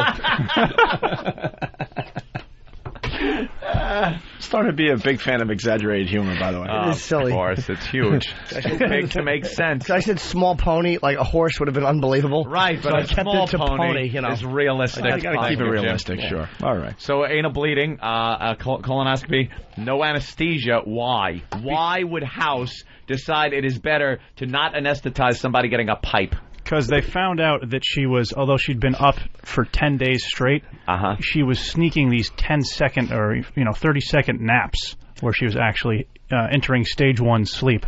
And House thought that was a bad idea. So just to find out what the real problem was, he wanted to deny her of this little sleep that she had. So to give her... Why would House think it's good that she get no sleep? I don't know. What is wrong with House? Malpractice. Why wasn't she sleeping, fam? Was she drinking too much coffee? What was happening with the lesbian? It was a little more complicated than that. First, she had to get a liver transplant from her lesbian partner. Well, and that seems to be a running theme, too. Liver problems. Always with the liver on House. In order to save the child, the House needs a liver. It's always some big liver problem or bleeding from the ass. Yes, and they had it all last night. And there was the big issue that you might have seen from the promo when he's like, if anybody tells her, you're fired. Yeah, see, now they tease it like that. If anyone he's got a staff in front of him. If anyone tells her, you're fired. And it's like, even I was like, what tells what? Well, the big secret was that the victim wanted to break up with her lesbian partner. But the partner didn't know that, but was willing to give her part of her liver. But if she breaks up with her, she might not want to fess with the liver, and House will lose a patient. Yes. House never loses a patient, no matter what. Wait, we got a reason why they forced her to stay away. Keith. All right. Keith. Morning, boys. Hi, sir. Hi, Keith in Midtown. Reason? The reason that House wanted to keep her from having these 30-second, 60-second little naps was he wanted her to be awake so that she would present as many symptoms as possible. And if she was denied all sleep, that would happen. So his reasoning was, the quicker we force all the symptoms out, the quicker we diagnose and treat her. No, well, what happened was, I saw this one. When he said, if you tell her you're fired, what was happening was, as they were doing the probe, it wasn't a medical instrument he was putting in her butt. And he was worried that someone was going to say, House just fucked you in the ass. Not as easy to identify if you're very sleepy. Absolutely. She was delusional. The medical instrument spit all over my back. And no, we know you're tired. Dan, New York. Hey, man, I love the show. Listen, House did have a great throwaway last night where the chick on the show said, do you have any idea how much it hurts to have a big black pipe stuck up your ass? And House said, well, no, but I have a newfound respect for the basketball player you dated in college. They really said this on House? Yeah. A little risque, that House. Risque it was. Why would he respect the basketball player? Yeah. Yeah. I don't know. For being able to get her to give up the balloon knot. Yeah. For getting her to, John in Delaware. John. Yeah, I was watching Adult Swim last night, and they had the perfect angry typing guy on. They did? It was this guy who's sitting in the squalor of his own apartment, watching TV, reacts negatively to what he sees, and just does the exact same voice. No, that's not true. Oh, now I got to send out an email and put it on a message board. Absolutely perfect. Sitting there drinking a Red Bull. His mom's yelling from the other room. Oh, we got to get the audio. Oh, wait, is he that dumb teenager who's like got his hat sideways? Yeah, but it wasn't like the claymation. It was actually like a... Yeah, I saw him. I saw the guy. Yeah. Which show was it on? Do you know? It was on Robot Chicken. No, I understand that, but... all right, we'll have to just search all the Robot Chickens then. All right, thanks, John. You're welcome. All right, cool. Righto. All right, is that it with House, or...? Well, just the big secret was that the victim had the plague. Wait, so after all that... Yeah. The victim had the plague. She had the bubonic plague. She needed a good night's sleep. Yeah, and House kept her awake. Yeah. So, and how do they cure that? There's no cure for that. I think they had some sort of treatment. They figured it out sometime in about 1503, I think, Opie. Yes, they throw you in a cart. Maybe even the 1400s. Yeah. I was thinking about the Ebola virus. Right. Well, that would make you bleed from the ass. That's why I was thinking that. So the bleeding from the ass was from the plague? That was the something liver to do with problem. Liver failure. And why was the liver failure? Because of the plague? Yes. Oh, okay. But they couldn't figure it out. They had something over technical explanation, and House was like, because she got a plague sore in about an hour. Yeah. You know, and it was gigantic. And House was making the analogy that all the antibiotics and stuff they were on was like a dam for all the plague virus coming in. And so once they got rid of the dam, he's like, Physics 101, water rushes in. So I guess that means you instantly get the plague. How do you use an analogy for a medical problem like that? Yeah. Only on House. He's just an actor. How did she He's just an actor. He's not a real How did she get the stupid plague? You want to know? I think she went down on Coco the gorilla. Did she go somewhere? No, she just got a new dog from the Southwest region who brought ticks. She got a new dog from 1300. I thought that was the hantavirus you got from the Southwest. The hantavirus. All right, thank you. You're welcome. Thank you for that synopsis of the House discussion's always terrific on the show. Hey, why don't we get Rich Voss and Bonnie in here? Let's go, Mets go! Oh, yes, yeah. I want to hear about the Mets. Let's go, Mets go! Well, we're talking about the New York Mets and their brand new theme song. They picked a song for this season that they're going to play at Shea every single day. It's the Vosses. It's the Vosses. How come we only got one Voss? He's coming in. All right, why do we get the dumb one? We want the brains of the operation. They're playing this at every home game. It's a little different than the Mets songs from yesteryear. The traditional Mets song. Corny organization. Just cornballs. Let's Go Mets Go was a biggie. Let's go Mets go. They adopted the Who Let the Dogs Out for a little while. Who Let the Dogs Out? Rough. Rough. And then the classic when we were growing up. Yes. Meet the Mets. Greet the Mets. Step right up and meet the Mets again. Yeah. Well, they should have all the Mets dressed like Head and Nussbaum and they can sing beat the Mets. Or have them all dressed like Robert Reed, treat the Mets. God damn it. Now we got to do some rhyming. Time to rhyme. Meet treat. The Mets. Greet them. Paul McCartney's step right up, 1 feet the Mets. Or you dress them like black guys and you put on a Ty Cobb outfit, then you go cleat the Mets. Well, kind of works. It's kind of good. Gotta know that Ty Cobbs was a racist, or maybe, you know. Dress them up like Jews, throw them in the oven, heat the Mets. I want to go on record and say the Jew came up with that. That'll help us. Or maybe they're all dressed like Klansmen. You can white sheet the Mets. No, we're just getting silly. Bunch of pedophiles. Meet the Mets. Greet the Mets. Put it in his little seat, the Mets.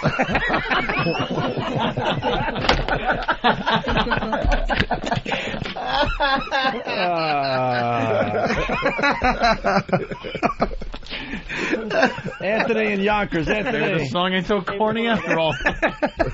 What, Anthony? Have you guys seen that on the billboard on the buses? It says "Real men will hug." Mets. Real men will hug. Swear to you. Really? That's a Mets slogan? His little. It's the faggotiest, gayest one I ever heard in my life. Yeah, that's pretty bad. Uh-oh. Something's going on in the studio, though. Thank you, sir. Oh. What? You want to hear the new one? Yeah. The new Mets theme song. Put in his little...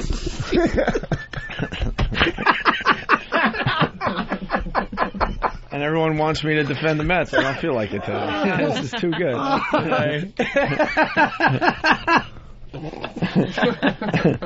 All right, so this is the song they're going to play at every home game at Shea Stadium. Worst stadium in baseball. We said that already. But best team in baseball right now, by the way. The song is called Our Team, Our Time. And the song will debut tonight at the Mets start. Oh, can't wait. As the Mets start a 3-game homestand against the Atlanta Braves. Want to hear a little piece of Our Team, Our Time? You bet I do. Please.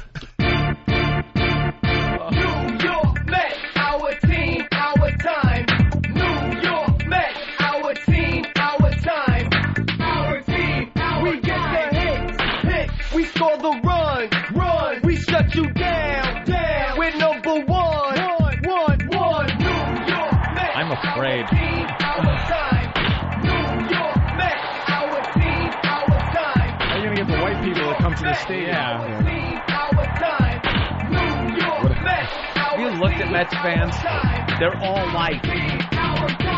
No Martinez will strike you out. Billy Wagner coming through. He's throwing heat, no doubt. I love when they put the player's name there. Jose Reyes making sure you're not safe. Just in case. Carlos Delgado, he's at first base. Chris Floyd, Carlos Beltran playing the outfield. Come to Shea Stadium. Our team's the real deal. New York Mets, our team, our time. New York Mets, our team, our time. Would you kindly shut your noise hole? Shut up! You shut up! You shut up! That stinks. And don't forget, Tuesday is gold tooth and ankle bracelet day. Our team, our time. Oh, it's just awful. Looks like someone in the front office is a bit lazy. Yeah. I got a box of songs and went, this is good enough. This is good enough. Fuck it. The Mets really, they are a very white. Like the Mets fans are very white. Yeah. They really are. Like Opie said, the brothers just aren't picking up on the logo. They don't wear the hats. They pick the worst blue possible. How do you wreck blue? Blue's the easiest color to wear unless it's a Met jersey.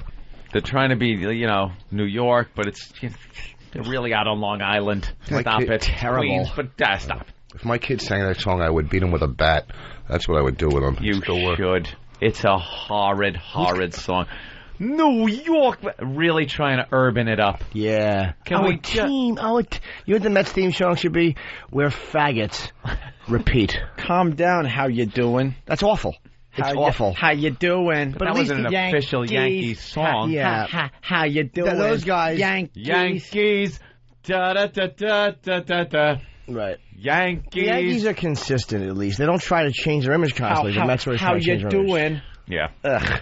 It's awful. But that's not bad. But that's not. No, but the Mets have always had theme songs. The Yankees haven't. Yeah.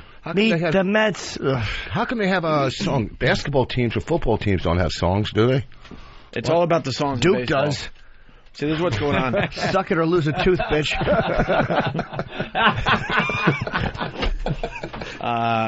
Baseball's all about the music now. They're trying to make it more interesting. So every time a pitcher comes in, he's got his theme song. That used to be just a little thing that a few people did, and now every single pitcher has their song they come into. I had to listen to a 2-hour discussion on Mike and the Mad Dog about the Enter Sandman and how that's Rivera's song and how somebody else is using it. And, isn't it there, Maggie? It's unbelievable that it's his home, on a home team here in New York. You got a guy coming out to the same song as Rivera. Really? Who gives a flying fuck? Who really cares? Why don't you just try to find out who really drank your wine that night on Long Island? Somebody went over to the bar, broke into Mike's wine locker, and drank all of Mikey's wine. I don't understand how this could happen in this day and age when there's supposed to be a locked door on here. How could another radio show come in and drink your wine, Mikey? I don't know, dog. $1,000 bottles of wine. $1,000 bottles of wine. And behind our lock and key. And very nice cigars. Oops. And 2 shock jocks drank your wine. It's unbelievable, Mikey. And passed out the cigars to the fans. Dog. Dog. All right, listen. What a fat douche he is. Francesa. Ugh. Red dog. Mike and the Mad Dog Show. Why don't we do some lady die cribs, homeless cribs? Oh, yeah. You watch shows on some of these, like HBO does them. HBO does these shows perfectly. They go into the dregs of society and do their documentaries, hookers, all kinds of riffraff. This was right up there. Yes. Because we know the person, Lady Di. Yes. If you don't know Lady Di, she She found the show many years ago when we were on WNEW. Her and her friend Marion, friends since high school. They're now in their 40s. And they had a little catchphrase. They would say yin yang party because that's what they used to say in high school. Like just two gals. Just two gals. And Marion's married. She has a good life going for herself. Her and her husband work. Lady Di was married, has a kid. Kid is now living with her father, I gather. And she's been a little down in the dumps, and losing her jobs, and just down on her luck. She's been going downhill for 20 years. But it's not her luck. It's drinking, whatever else she's doing, and she's using everyone else as an excuse. Well, finally, she has hit bottom, and it is completely documented in this Lady Di Cribs from General Bam, of course, put this together. And who else? Sergeant Magoo. And Sergeant Magoo, of course. How could I forget? I believe it's on Full Blown AIDS. Sergeant Magoo. It's on fullblownaids.com. You can download the videos. And it is real. It is raw. It is wonderful. You watch Lady Di. Now, remember when she used to come in when she was working for Budweiser for some time, for 17 years. And we made fun of her then. She was a mess, but at least she had clean clothes on, and she had a home. Good body, no. And she had a home. Now she is homeless. She is living on a train platform behind a path mark somewhere in Jersey. Oh, I used to live there. Did you? I know exactly where she lived. You know that? I did. Chuck. No, Harlem. So quick cock. That was on the way to an AA meeting. I don't think she's reached bottom, though. Really? I think it's going to get worse. Well, she's not. She still isn't accepting responsibility, and she wants handouts from Whackbag. She knows that Whackbag. She dramatically looks into the camera and begs for you and I to help her. Yeah. And then the next scene is her chugging a beer, having a grand old time with the homeless, and making out with the homeless guys. Right. With the Romeo of the Railroad. Is that what they're calling this guy? Yeah. The Railroad Romeo, something like that. And she won't accept that she is responsible for this. She's the one. She is the one. Drinking, and now she's in the gutter. I'm going to surprise a lot of people today. I was sad to video. I don't even watch it. I was sad. Yes, bootstraps. And I know that's a shock to some people, but it was... Take your fat little fingers, shove them in your bootstraps, and pull your fat ass up by them. I had a tough time watching it. I'm not going to help her, but it was great. I mean, it was great. It is a great documentary. They just got to get music put behind it. A little bit of music. Yeah, they did a great job with it. And then someone was suggesting that HBO guy at the beginning. Lady Di walking the streets. You know what that thing like? They show the hookers. That was the hooker special. Yeah. You know, music they should play behind it. The music you used to play when you like the Oliver or the Laurel and Hardy music. Would you have that? Yeah, somewhere. That was my favorite sound clip ever. Or the Benny Hill music behind it. Anything but something depressing. Yeah. Something happy and jolly. How about the Mets theme song? Meet the Mets. Greet the Mets. Well, here's the first clip. Lady Di, Homeless Cribs from General Bam and Sergeant Magoo. We edited down some of the clips because some of them are long. You can see the full version on fullblownaids.com, okay? Yep.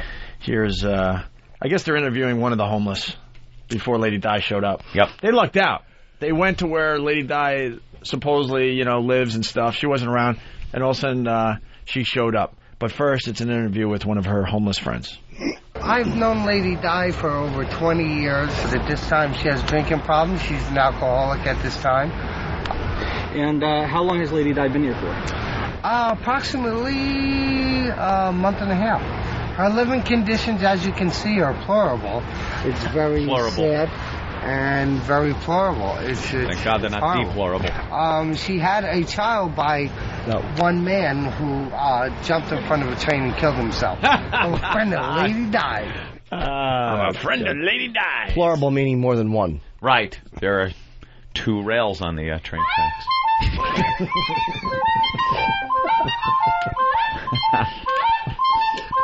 How are ya? Whenever you walk in, they would play that stupid Hardy face.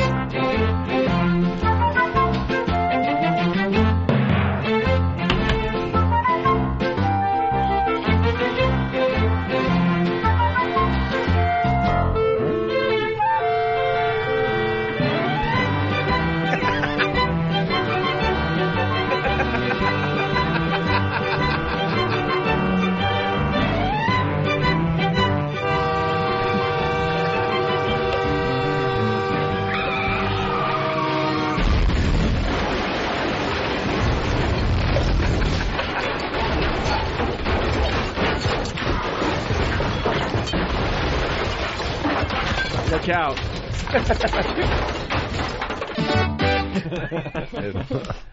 Let's go to Sergeant Magoo.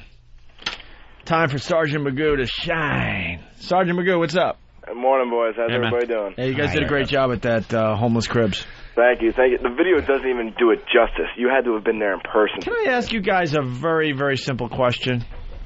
Why film a homeless documentary on Lady Di in the middle of the night?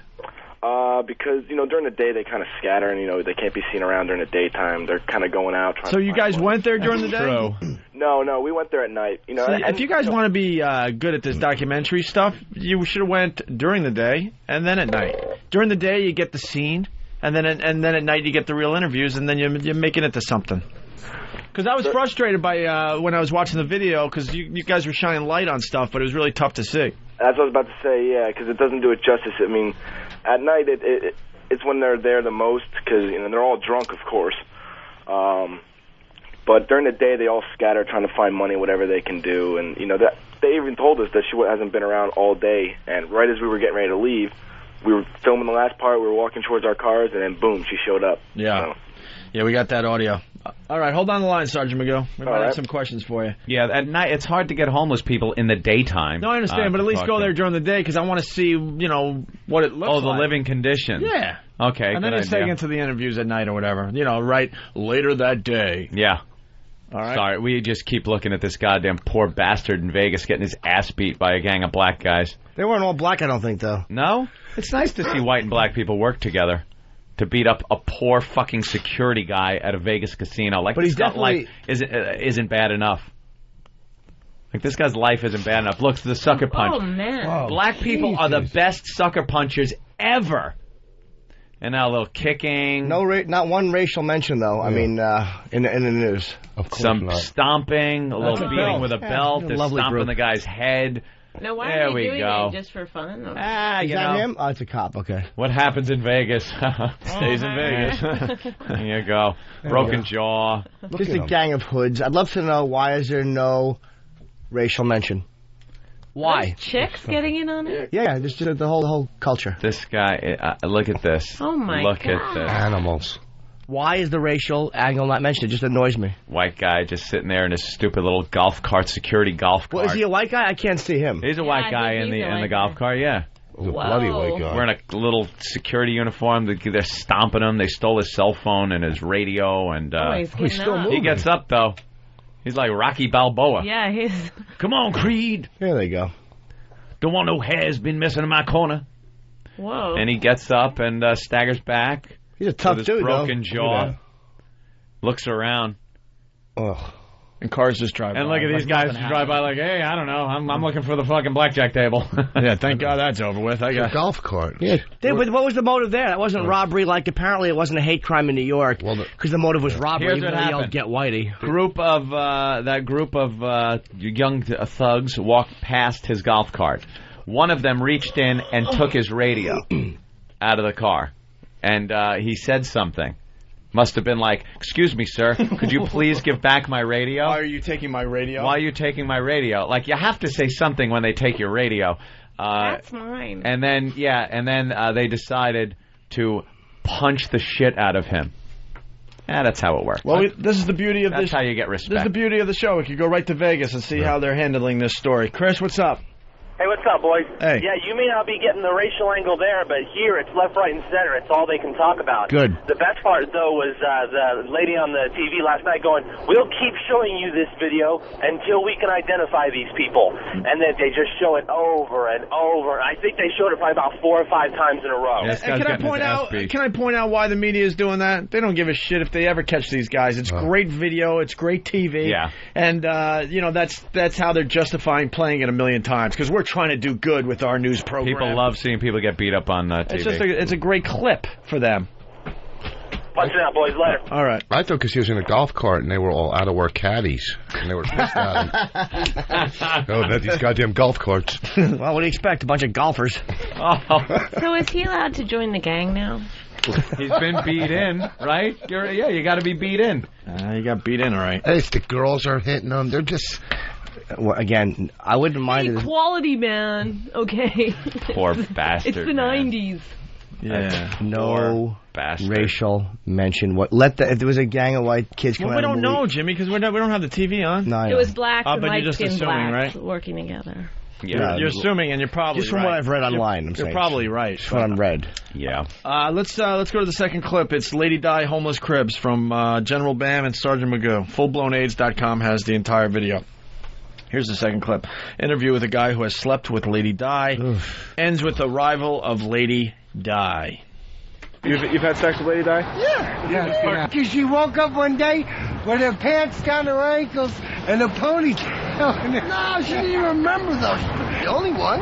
You weren't the only one? Yeah. How many others would you say? One, two, three, that you know of. I mean, you know. Six total. About six. Three. About six.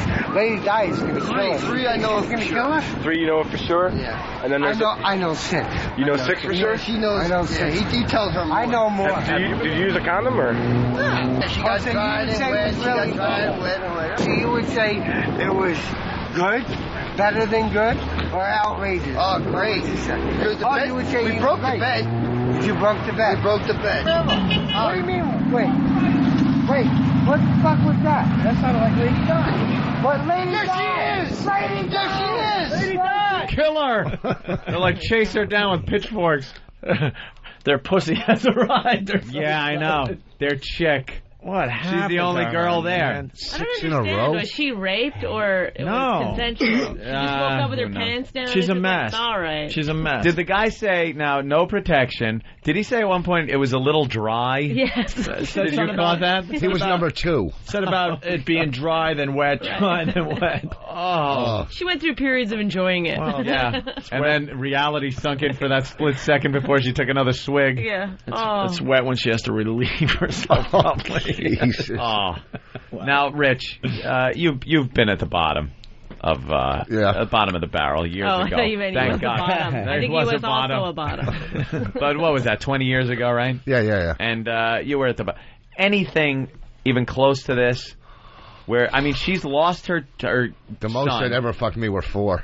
And they had homes. No. Well, you know what? It's funny because everybody's bottom. You know, you ask anybody that is my bottom was just my bottom. It was horrible. You just can't. You know, doesn't that seem like a bottom right there? If you're on a mattress under a train platform in Jersey, getting fucked by a homeless guy so hard without a condom. You break the bed and you're drinking. Isn't that how? Where's more of a bottom than that? He could have been black. DP, black guy. I could have all right, black. we could go further. You know what? She's probably just gave up. You know what I mean? Yeah. How old's her son? Is her son or daughter grown up? You know, he was 12. About 12, right? No, he was 12 a couple of years ago. So he's got to be in his early teens, probably. Think about this lady. Her husband. It wasn't a husband, I don't think. Well, still, she has a baby. Of her child. Father of her child. Threw himself in front of a train. So that can't be too. Good on her self-esteem, and then that must be great every time she's sleeping and hearing that chugga shoo shoo going by her, just bringing up nice nightmares. Not everybody spirals down to that extent. People go through hardships and So, she was drinking even when she was working, right? Yeah, she worked at Budweiser for 17 years. She should. You think how much Bud stock would have been up if she didn't work there? Just pilfering. Think how much of the inventory she drank. Think she stole any? And that, well, there's a whole thing in the documentary about her working there for 17 years and then getting let go. But she's not even honest with that. She can't be honest. She's a compulsive liar is another one of her big problems. Well, isn't that because of the addiction? Like, aren't you a liar? Probably. Because I wasn't addicted when I lied to you. Oh. What do you lie to you about? Wearing a condom. Oh. All right, here we go. What about car? Here's the third clip. Lady Di explains how long she's been homeless, begs for O&A to help, then makes out with Romeo of the Railroad. Romeo of the Railroad. Lady Di, so how long have you been staying out here for? Since last month, maybe. You know, but before that, I've been homeless since November. Opie Anthony, please, you got to help me out. You have to help me out. Because I don't know how much longer I could live like this. Who is the Romeo of the Railroad? So they call me, Romeo of the Railroad. They call him Romeo of the Railroad. Romeo of the Railroad. Romeo of the Railroad. We found Are you two, intimately involved with each other on an adult basis? Not anything nasty or anything. Just... He's been keeping... Like adults will, right? More or less. You've had sex with Lady Di? Yeah. Yes, yeah. Go Romeo the train track. There goes Romeo of the Railroad. And there you go. There goes Romeo of the Railroad. Obviously, they're making out at that point. Bless you. Yeah, they were making out, drinking beers. She's filthy in this whole thing, too. Really filthy. Like, it almost looked like makeup dirt. Like from a movie where you would smear it all over your face like soot or something to make yourself look dirty. That's how badly she was just filthy. She's got to be in her mid-40s. Why don't you help her out by getting her in a rehab or something? That's how you help her. We've tried so many times. She won't even do that. We've had guys in the program that want to, help her out, and they're trying to get her to a meeting, and she says, "Yeah, I'll be there." And then we hear from the guy, and she never called, never showed, never did. She just doesn't. She doesn't want it. And now she wants to dip into the whackbag.com charity. Now, Whackbag has been very good to people like Patty, Stalker Patty. Patty makes an effort. She's retarded and misguided, but she means well, and she knows that she has to support herself and pay rent and stuff. And she tries, but sometimes she gets behind just because of her jobs or something. And Whackbag got together and came up with a couple of grand for her to pay her back rent. That's fine. Pat from Unaki lives in a shithole. Whackbag was there. Whackbag's like the Red Cross for retards. That's unbelievable. It's amazing. And now she comes on, calls up the other day, and she's saying, I just need Whackbag, you guys, for money, and ask for it. And she's asking, and where would it go?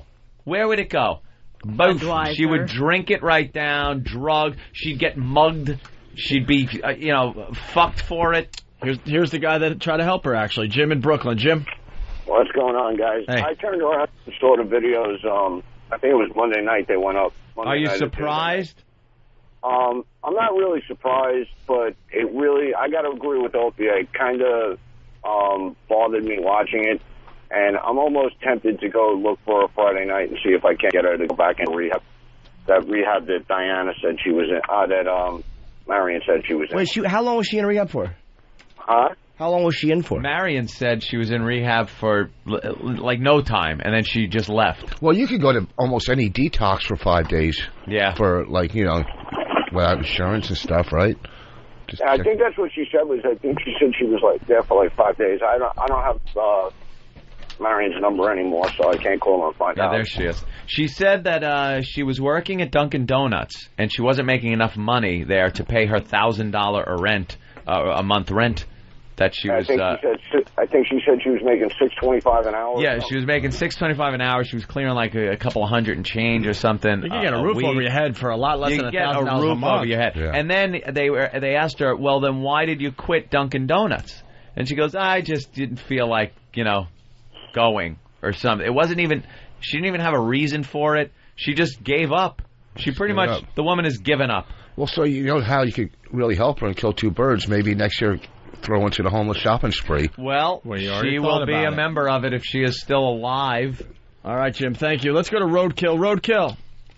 Yeah, how you doing? Hey.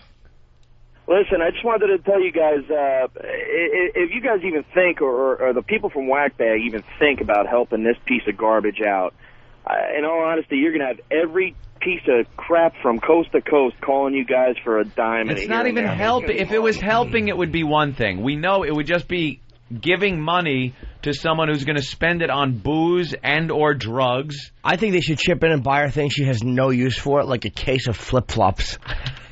Or something she just can't use. Kerchiefs. Absolutely. Actually, how about a gift certificate for one trip to Dr. Kevorkian? You did not do it, Dr. Kevorkian. I didn't hear what he said. What did he say? A trip to Dr. Kevorkian. I said a gift certificate for one trip to Dr. Kevorkian. Asshole. I can't believe he said it again. Is she the only girl living out at this homeless, with all these homeless people there? Yeah, I think she's the prize. She's never been the pretty girl before. She's the chick now. All right, why don't we play the next clip? Lady Di explains the broken bed and her drinking. Oh, God. The full-length video's on fullblownaids.com. Is there a reason why that bed is broken? Yeah, because he's been used a couple of times. They've been fucking too much? Before her, he broke it. Thank you, baby. I'm the one that brought it up here. Yeah, but I re-broke it. I made $6. Hey, how much was the rent? $1,000 a month. How much are you making at Dunkin' Donuts? $6.15 an hour. Which came out to about maybe 200 something a week. More. No one was able to help you out. Parent, dad, lady, Marion, or. No, Marion did help me out a couple of times. Earlier, Marion was here, and you two were in a fight. Is that true? Right down the stairs. She was fighting with me. I'm not fighting with her. I mean, be honest with us, because we're trying to... She turned around and she told me I put myself in my own predicament right here. You're saying you didn't? No, how can I? Was drinking an issue also that took up a lot of your money? Nah, I don't know. How much are you spending a week on alcohol? I don't know. Should I be honest about this? Absolutely, be honest. Yeah. Okay, $10 a day. On alcohol? $10 a day. Jugs of wine every day. $10 a day. And is that why you lost your job, because of drinking? No. No, I just decided not to go back. That's all. That's all. There you go. $10 a day for drugs and That alcohol. means it's more than that. Yeah, that means it's more. She's not using probably the best stuff. She's not sipping cognac. No. Yeah, but even if they say bottles 10, of wine, it's 15 or 20 easily. Jugs of wine. So she's getting those big jugs of wine and just sitting there, getting hammered and then getting fucked by the homeless. Wow. And every once in a while, she'll wipe the hobo cum off her face. How awful her crotch must smell. So she could panhandle. Oh my God, that is horrible. Taking dumps, wiping with a leaf. Oh my! Look at this. This is just wrong. Cigars and scotch. Hey, there actually is a Help Lady Die thread on Whackbag, and people have been very, very generous so far. Are you kidding? So you're going to hand her money. What is that going to do? We have pledges for a house, money, a car. There's a lot of things in that thread. But do you know what she will do with this? Have you read the thread? No. I'm sure it's a goof. She needs rehab. Oh, okay. All right, is that what... all right, they're not serious. No. Those wacky pranksters over at whackbag.com, huh? Let's go to Dugout Doug. Doug. What's up, guys? Hey. Hi, Petunia. Rich Voss, May 5th, Virginia Beach. I'll be there with WOW stickers. I canceled it. Of course you did. Did you miss your plane this time? No, we had to move it. I'm doing a private party. Didn't you read it on the... I put it on Whackbag. Of course he's canceled. Hey, if Whackbag is the retard Red Cross, then Full Blown AIDS is the point at you and laugh message board. If that guy John, the guy that wanted to help her, if he PMs me, General Bam, or Sergeant Magoo on the message board there at Full Blown AIDS, we'll be more than happy to go out there with the camera and watch the rescue effort. Rescue effort. Well, that'd be nice to document. Yeah, definitely. I'd like to see that. I think if the part one was well received, and the part two attempted rescue, so we can watch her try to lie her ass off again to somebody else. Yeah, the website's blowing up. We kind of started talking about it on our show. This is like an experience, this show. It doesn't end with the radio show, and you guys have taken it upon yourself to build on that concept. So. The website is blowing up. If you want to go out and help out, let one of us know. We'd love to go with you and document the travesty. All right. Yeah, you guys got to get more video of her, I guess. Thank you, Doug. There he goes.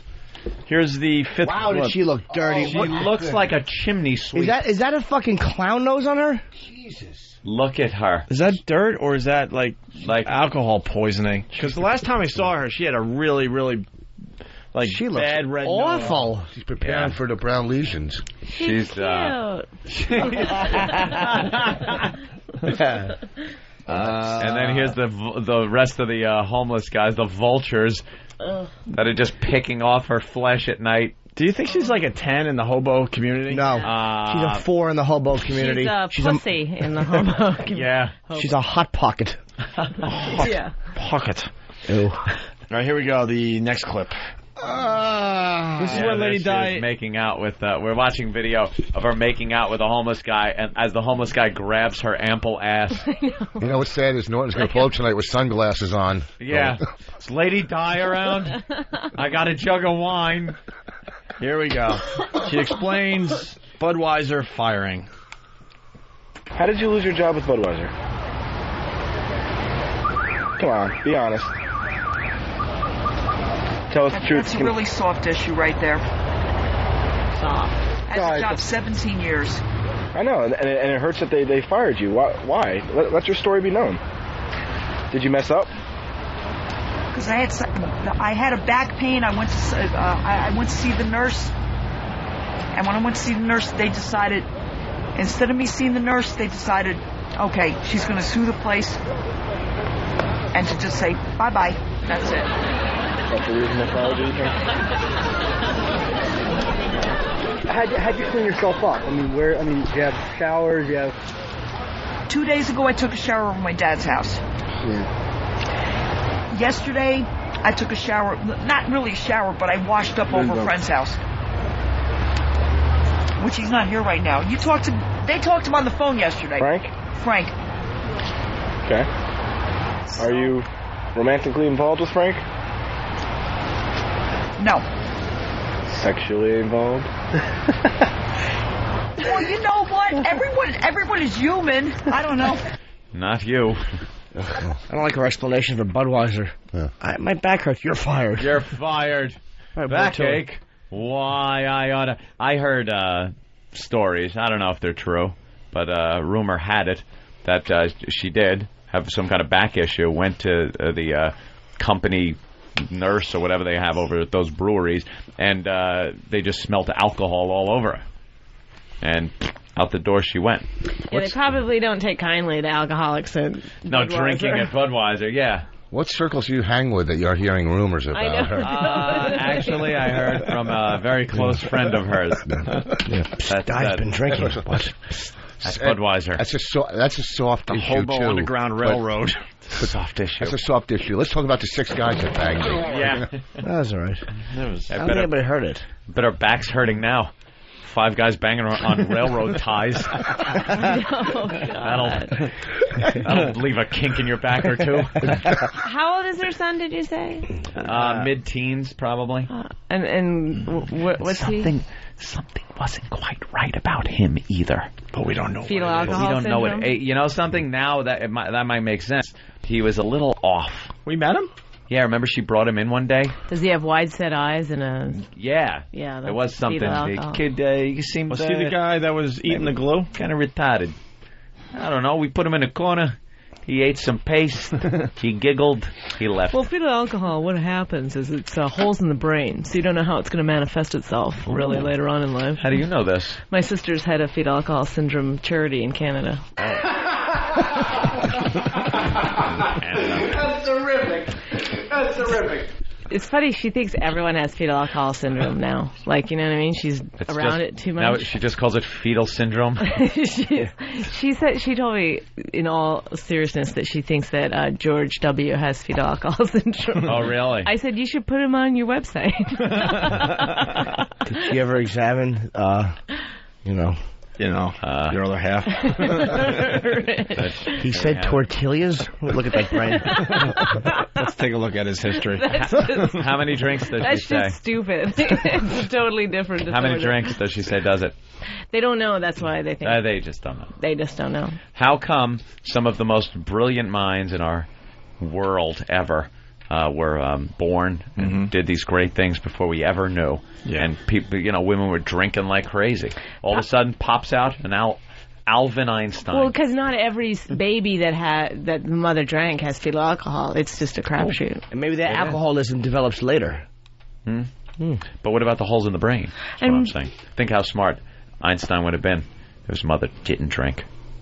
See? Maybe the holes. But maybe he didn't get holes in his brain. Right. Like maybe she just happened to drink at times when his brain wasn't being formed in the womb or whatever it is. All right, that sounds reasonable. I don't know. So you could drink between growth spurts. Maybe she took a lot of folic acid. When you feel the baby kick, grab a shot. When a lady's pregnant, what semester does she have to be in for the baby?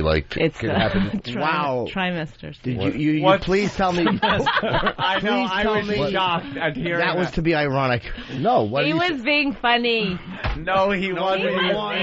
He was being Rich Voss. He was being Voss. You meant to say trimester. Semester? Whatever. You know what I was talking about. You know what I'm talking about. What semester? He was serious. Yes, he was. No, he wasn't. Don't defend him. It brings you down to his level. She's not defending him. This is her whole life on the line. My husband couldn't have just said semester. He was kidding, weren't you, honey?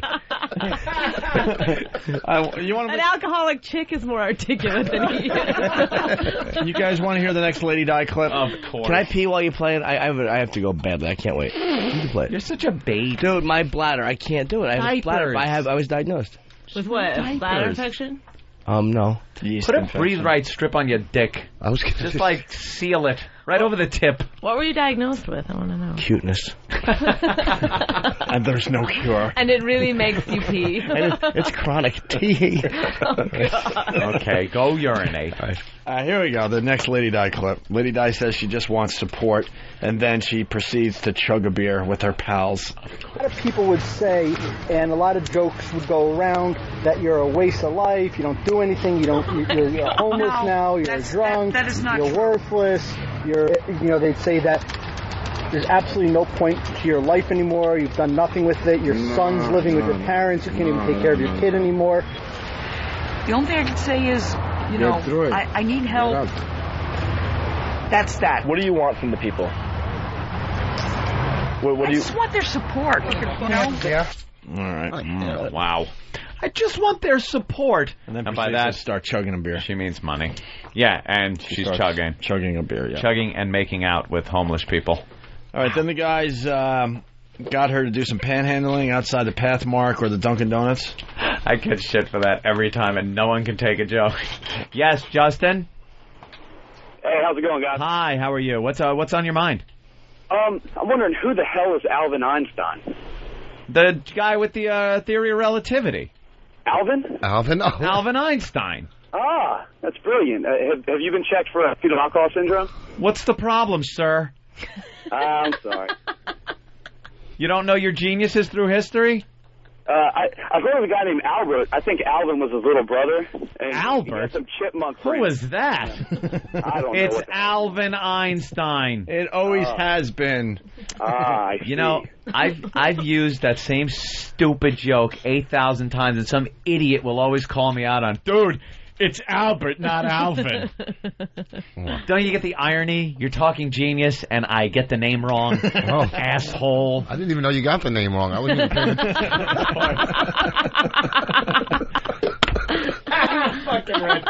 You're a thinking man's comic.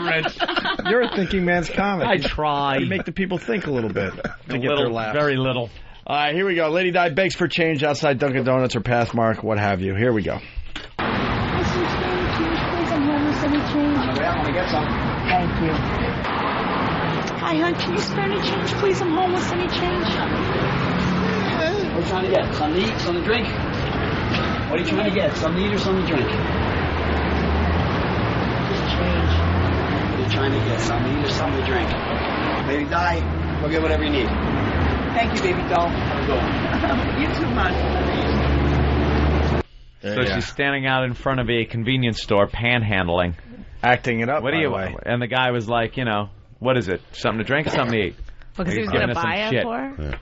Yeah. And then the homeless is going to be honest with you. Yeah. I was thinking of getting a burger. I like how she goes into her Jimmy acting voice. You think you could give me some change? I'm homeless. That's how women are. Yeah. Really manipulative. At Penn Station, like when I was at Penn Station and I had no money, I was starving, and I had like a calling card or, you know, like whatever back then, and people going to make a call, I go, look, give me the quarter and I'll dial the number for you, trying to get money, you know what I mean? Right. Just doing whatever you can, you know. Did that work? I think I got like 75 cents or whatever. I don't know. And what would you do with 75 cents? Try to get a hot dog to hold me over. Yeah. Yeah. It's kind of an hour by hour life. Yeah, Is that it? If you could satisfy yourself for an hour, then you're okay? Well, I would try. That was to get on the train to get back to Jersey. I wouldn't have money, so I would just get on the train and dodge the conductor. You know, so I get back to my... and I'm dodging him.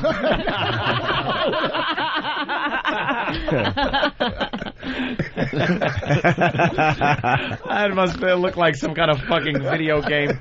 You just roaming around the train trying to dodge the Taking conductor. a shit for 8 stops. Jeez. Would he catch you sometimes? No. No, you were good at it. I think one time I got caught and they just let me. So I didn't know. They looked at me. You could just look and go, ugh. Then I would get home and then go to the hot dog stand and try to get hot dogs on credit from him, and then just start over. That's not healthy, Rich. No, I know. Hot dogs and crack is a really bad diet. Yeah. Let's say hi to Blind Dave. Blind Dave? Hey. Hey. I hope she gets sober, straightens her life out, gets it all together, and then finds out she has AIDS. Punching out folkrocks.net. Thanks. I did think at the beginning of that call that it was out of character for one of your callers. Wow. But what a scenario. She finally gets on her feet. But that was in a one of those intervention. Do you ever watch that show? Yeah, I love the intervention. I'm addicted. Depressed. That's the show for you. But the one of those guys, he was a meth addict, and when he got cleaned out, he found out he had AIDS. Oh, that's wonderful. Hey, congrats. Why don't you just go right back to meth at that Might point? as well. You have AIDS. Yes, you have AIDS. I hate to tell you, boy, that you have AIDS. You got the AIDS. You may have caught it when you stuck that filthy needle in here. Or maybe all that unprotected sex put you here. It isn't clear, but what we're certain of is you have AIDS. Yes, you have AIDS. Not HIV, but full-blown AIDS. Be sure that you see that this is not HIV,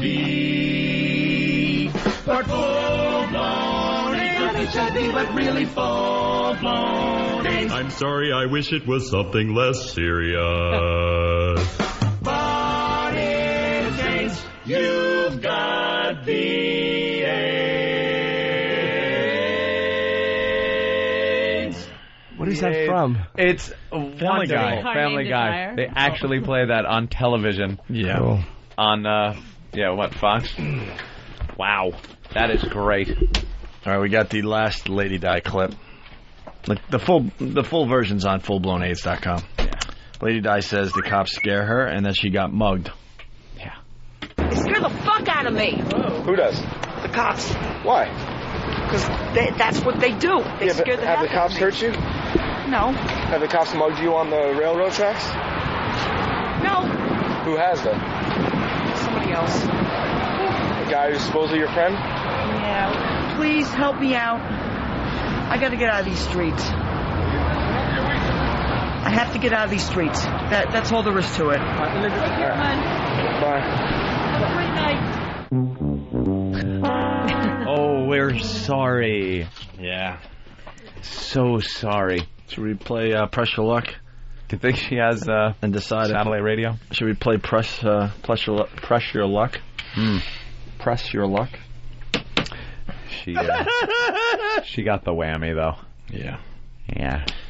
All right. Well, there it is. If you want to see the video, fullblownaids.com. Check it out. Download it. Watch it. It's a... Is it a series, by the way? Yeah, it's like a 5-part series. No, I mean, is there going to be new episodes? I hope so. I want to see it in the daytime. That's a good suggestion. I want to see if they send the guy to help her. Maybe that interview caught on tape. I'd like to see the whole thing put to some kind of soundtrack. I think music could really bump up the emotion level. This could be the first Opie and Anthony TV show. Yeah. I think it should be a series. I think they should film some more episodes. It's great. I actually have. I am actually going to see her. When? This Thursday, Friday, Saturday in Chicago at Zany's. Thursday is the downtown location. Friday is St. Charles, and Saturday is Vernon Hills. Vernon Hills. I could not have walked into that better. Well, who cares? Where? When? Yeah, just my Chicago dates. Don't get crazy. I'll be there. I'll be there. How are you? How are you? Who does the weekend when you're doing the other clubs? Like, I don't understand how that We works. did that tour. They just bounce you all over the place. I know, but when you're not at the club, you're at the downtown They probably have club. 3 different headliners. I'm guessing they have 3 different headliners and they rotate you in 3 different clubs. You're inside the comedy mind right because now, people. You're why? hearing No. discussions Downtown room's on too how small. these gigs are sorted out on the weekends. Too small to get headliners in there for that kind of. They can't afford to pay you, so they put you in 3. Boring. No, it's a good part. And what will happen Boring. is you have to. The hotels are different because Yeah. everyone wants to travel, but But nobody. now you have to pack up every single night. Ready in the morning. I just live out of my suitcase. No. I bring like a portable. Sergeant Magoo was on hold that whole time. So, Sergeant, thanks. It's all good.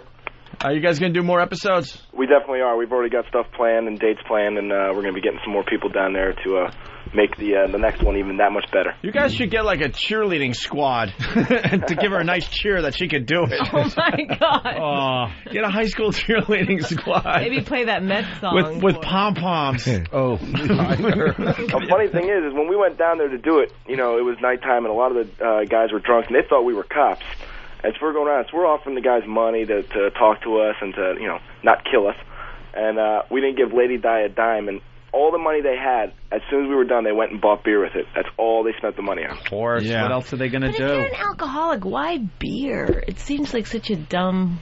You mean you're saying you're not getting bang for your buck? You could probably spend, yeah. right. You want like more alcohol. I agree. Yes. Yeah. You know, like a bottle of Southern Comfort. Her next step is either jail or death or an institute. You know, she's. Yeah, you think that's. Oh, yeah. I mean, where's she going? Jail's got to be around the corner. I hope she gets clean. The and face then doesn't gets look AIDS. healthy. There's some stuff going on that face, man. Yeah. Hey, let's go to the West Coast and say hi to John in Los Angeles. John. Morning, boys. Morning, John. Thanks for calling the program. This is kind of a story for Jimmy and for Anthony because I relate to you both. We Must went to be the for baseball smart game people. on Sunday. Got stuck behind sitting some kids, a bunch of kids with their family that were a complete pain in the ass for 6 innings until they put a pinch hitter named Ramone into the game. And my friend Josh and I got triggered, and we sat and screamed, Ramone! Every batter that got up until the family got up and left a half an hour later. Very good. You're a problem solver. Were the kids being annoying during the game? Oh, absolutely. Here's how you handle this when there's kids at the game. No. I want you to say this, sir. You're the caller. I want you to say, Mama, I want a hot dog. Mama, I want a hot dog. I like that he did it. It's the solution for that last problem with the child. What, you're saying you have a problem with kids at a baseball game or something? Yes. Yes, shut You up. guys are fucking Absolutely. Tell insane. them to shut up. I'm trying to enjoy the game. Exactly. Yes, exactly. We interrupt this program to bring you the Ozone Midget sighting of the day. Who saw this coming? Cool. John, what's up? I saw a midget. I saw a midget. All right. And And it was you know, I thought that seeing a midget would be the coolest thing ever, but this one had no arms, so it was even better. you saw an armless midget? Yes, It's a in the upper midge. deck at Shea Stadium. He was also gay. Yeah, I got nothing. I'm sorry. Meanwhile, back at the show. Can I say something? Rich and I saw a tall midget today. Oh, yeah, come in here. You ever got see a one tall working midget? here. I've seen tall midgets. I think he was like above 5 feet. Hey, get that thing in here. With the arms. Get that thing. Yeah, we got a tall midget. He's a tall midget. This is somebody that at the last minute, when all the DNA and all the genes were coagulating, doing whatever they do, he was supposed to be a midget. No, his head got stuck. He's like that. Yeah. He's got short arms. He's ill-proportioned. And you know what? There's a lot of midgets in Northeast Philly next weekend at the Comedy Cabaret. A lot of midgets. Very nice. You got. See, look at his arms. They come right up to his belt line. He always shuffles them around trying to move them so they look busy. He can't even put them in his pocket. Nope. They're not long enough. Why are you talking about me? I'm your husband. You just spit food out of your mouth. I did not. Hey, let's go to Pat in Boston. Pat, what did you learn on the show today? Duke's theme song is "Suck It or Lose a Tooth, Bitch." Let's go to Doug in Arkansas. Doug, what did you learn today? Today on the show, I learned that violin is Satan's kryptonite. Eatable.com. Thank you, mister. All right, let's go to Arizona. Jason, what did you learn on the show today? I learned two things. Little Jimmy taught me that a rectal itch is more entertaining than a Christian comedian. And Ann taught me that black people are the best sucker punchers. There you go. You learned stuff on the Best show. sucker punchers. Kenny, what did you learn? Today I learned that it's not considered cannibalism if it's deep fried. Yeah, very nice. We got 10 seconds. Once again, Voss, where are you going to Caroline's tonight, Thursday and Sunday. This Thursday and Sunday at Caroline's. Caroline's here in New York City. Smooth, Thursday and Sunday. Thursday night and Sunday night. Yeah. And I won't be at Caroline's. I'll Where are you be gonna be there, Jimmy? Party is over. Everybody go home.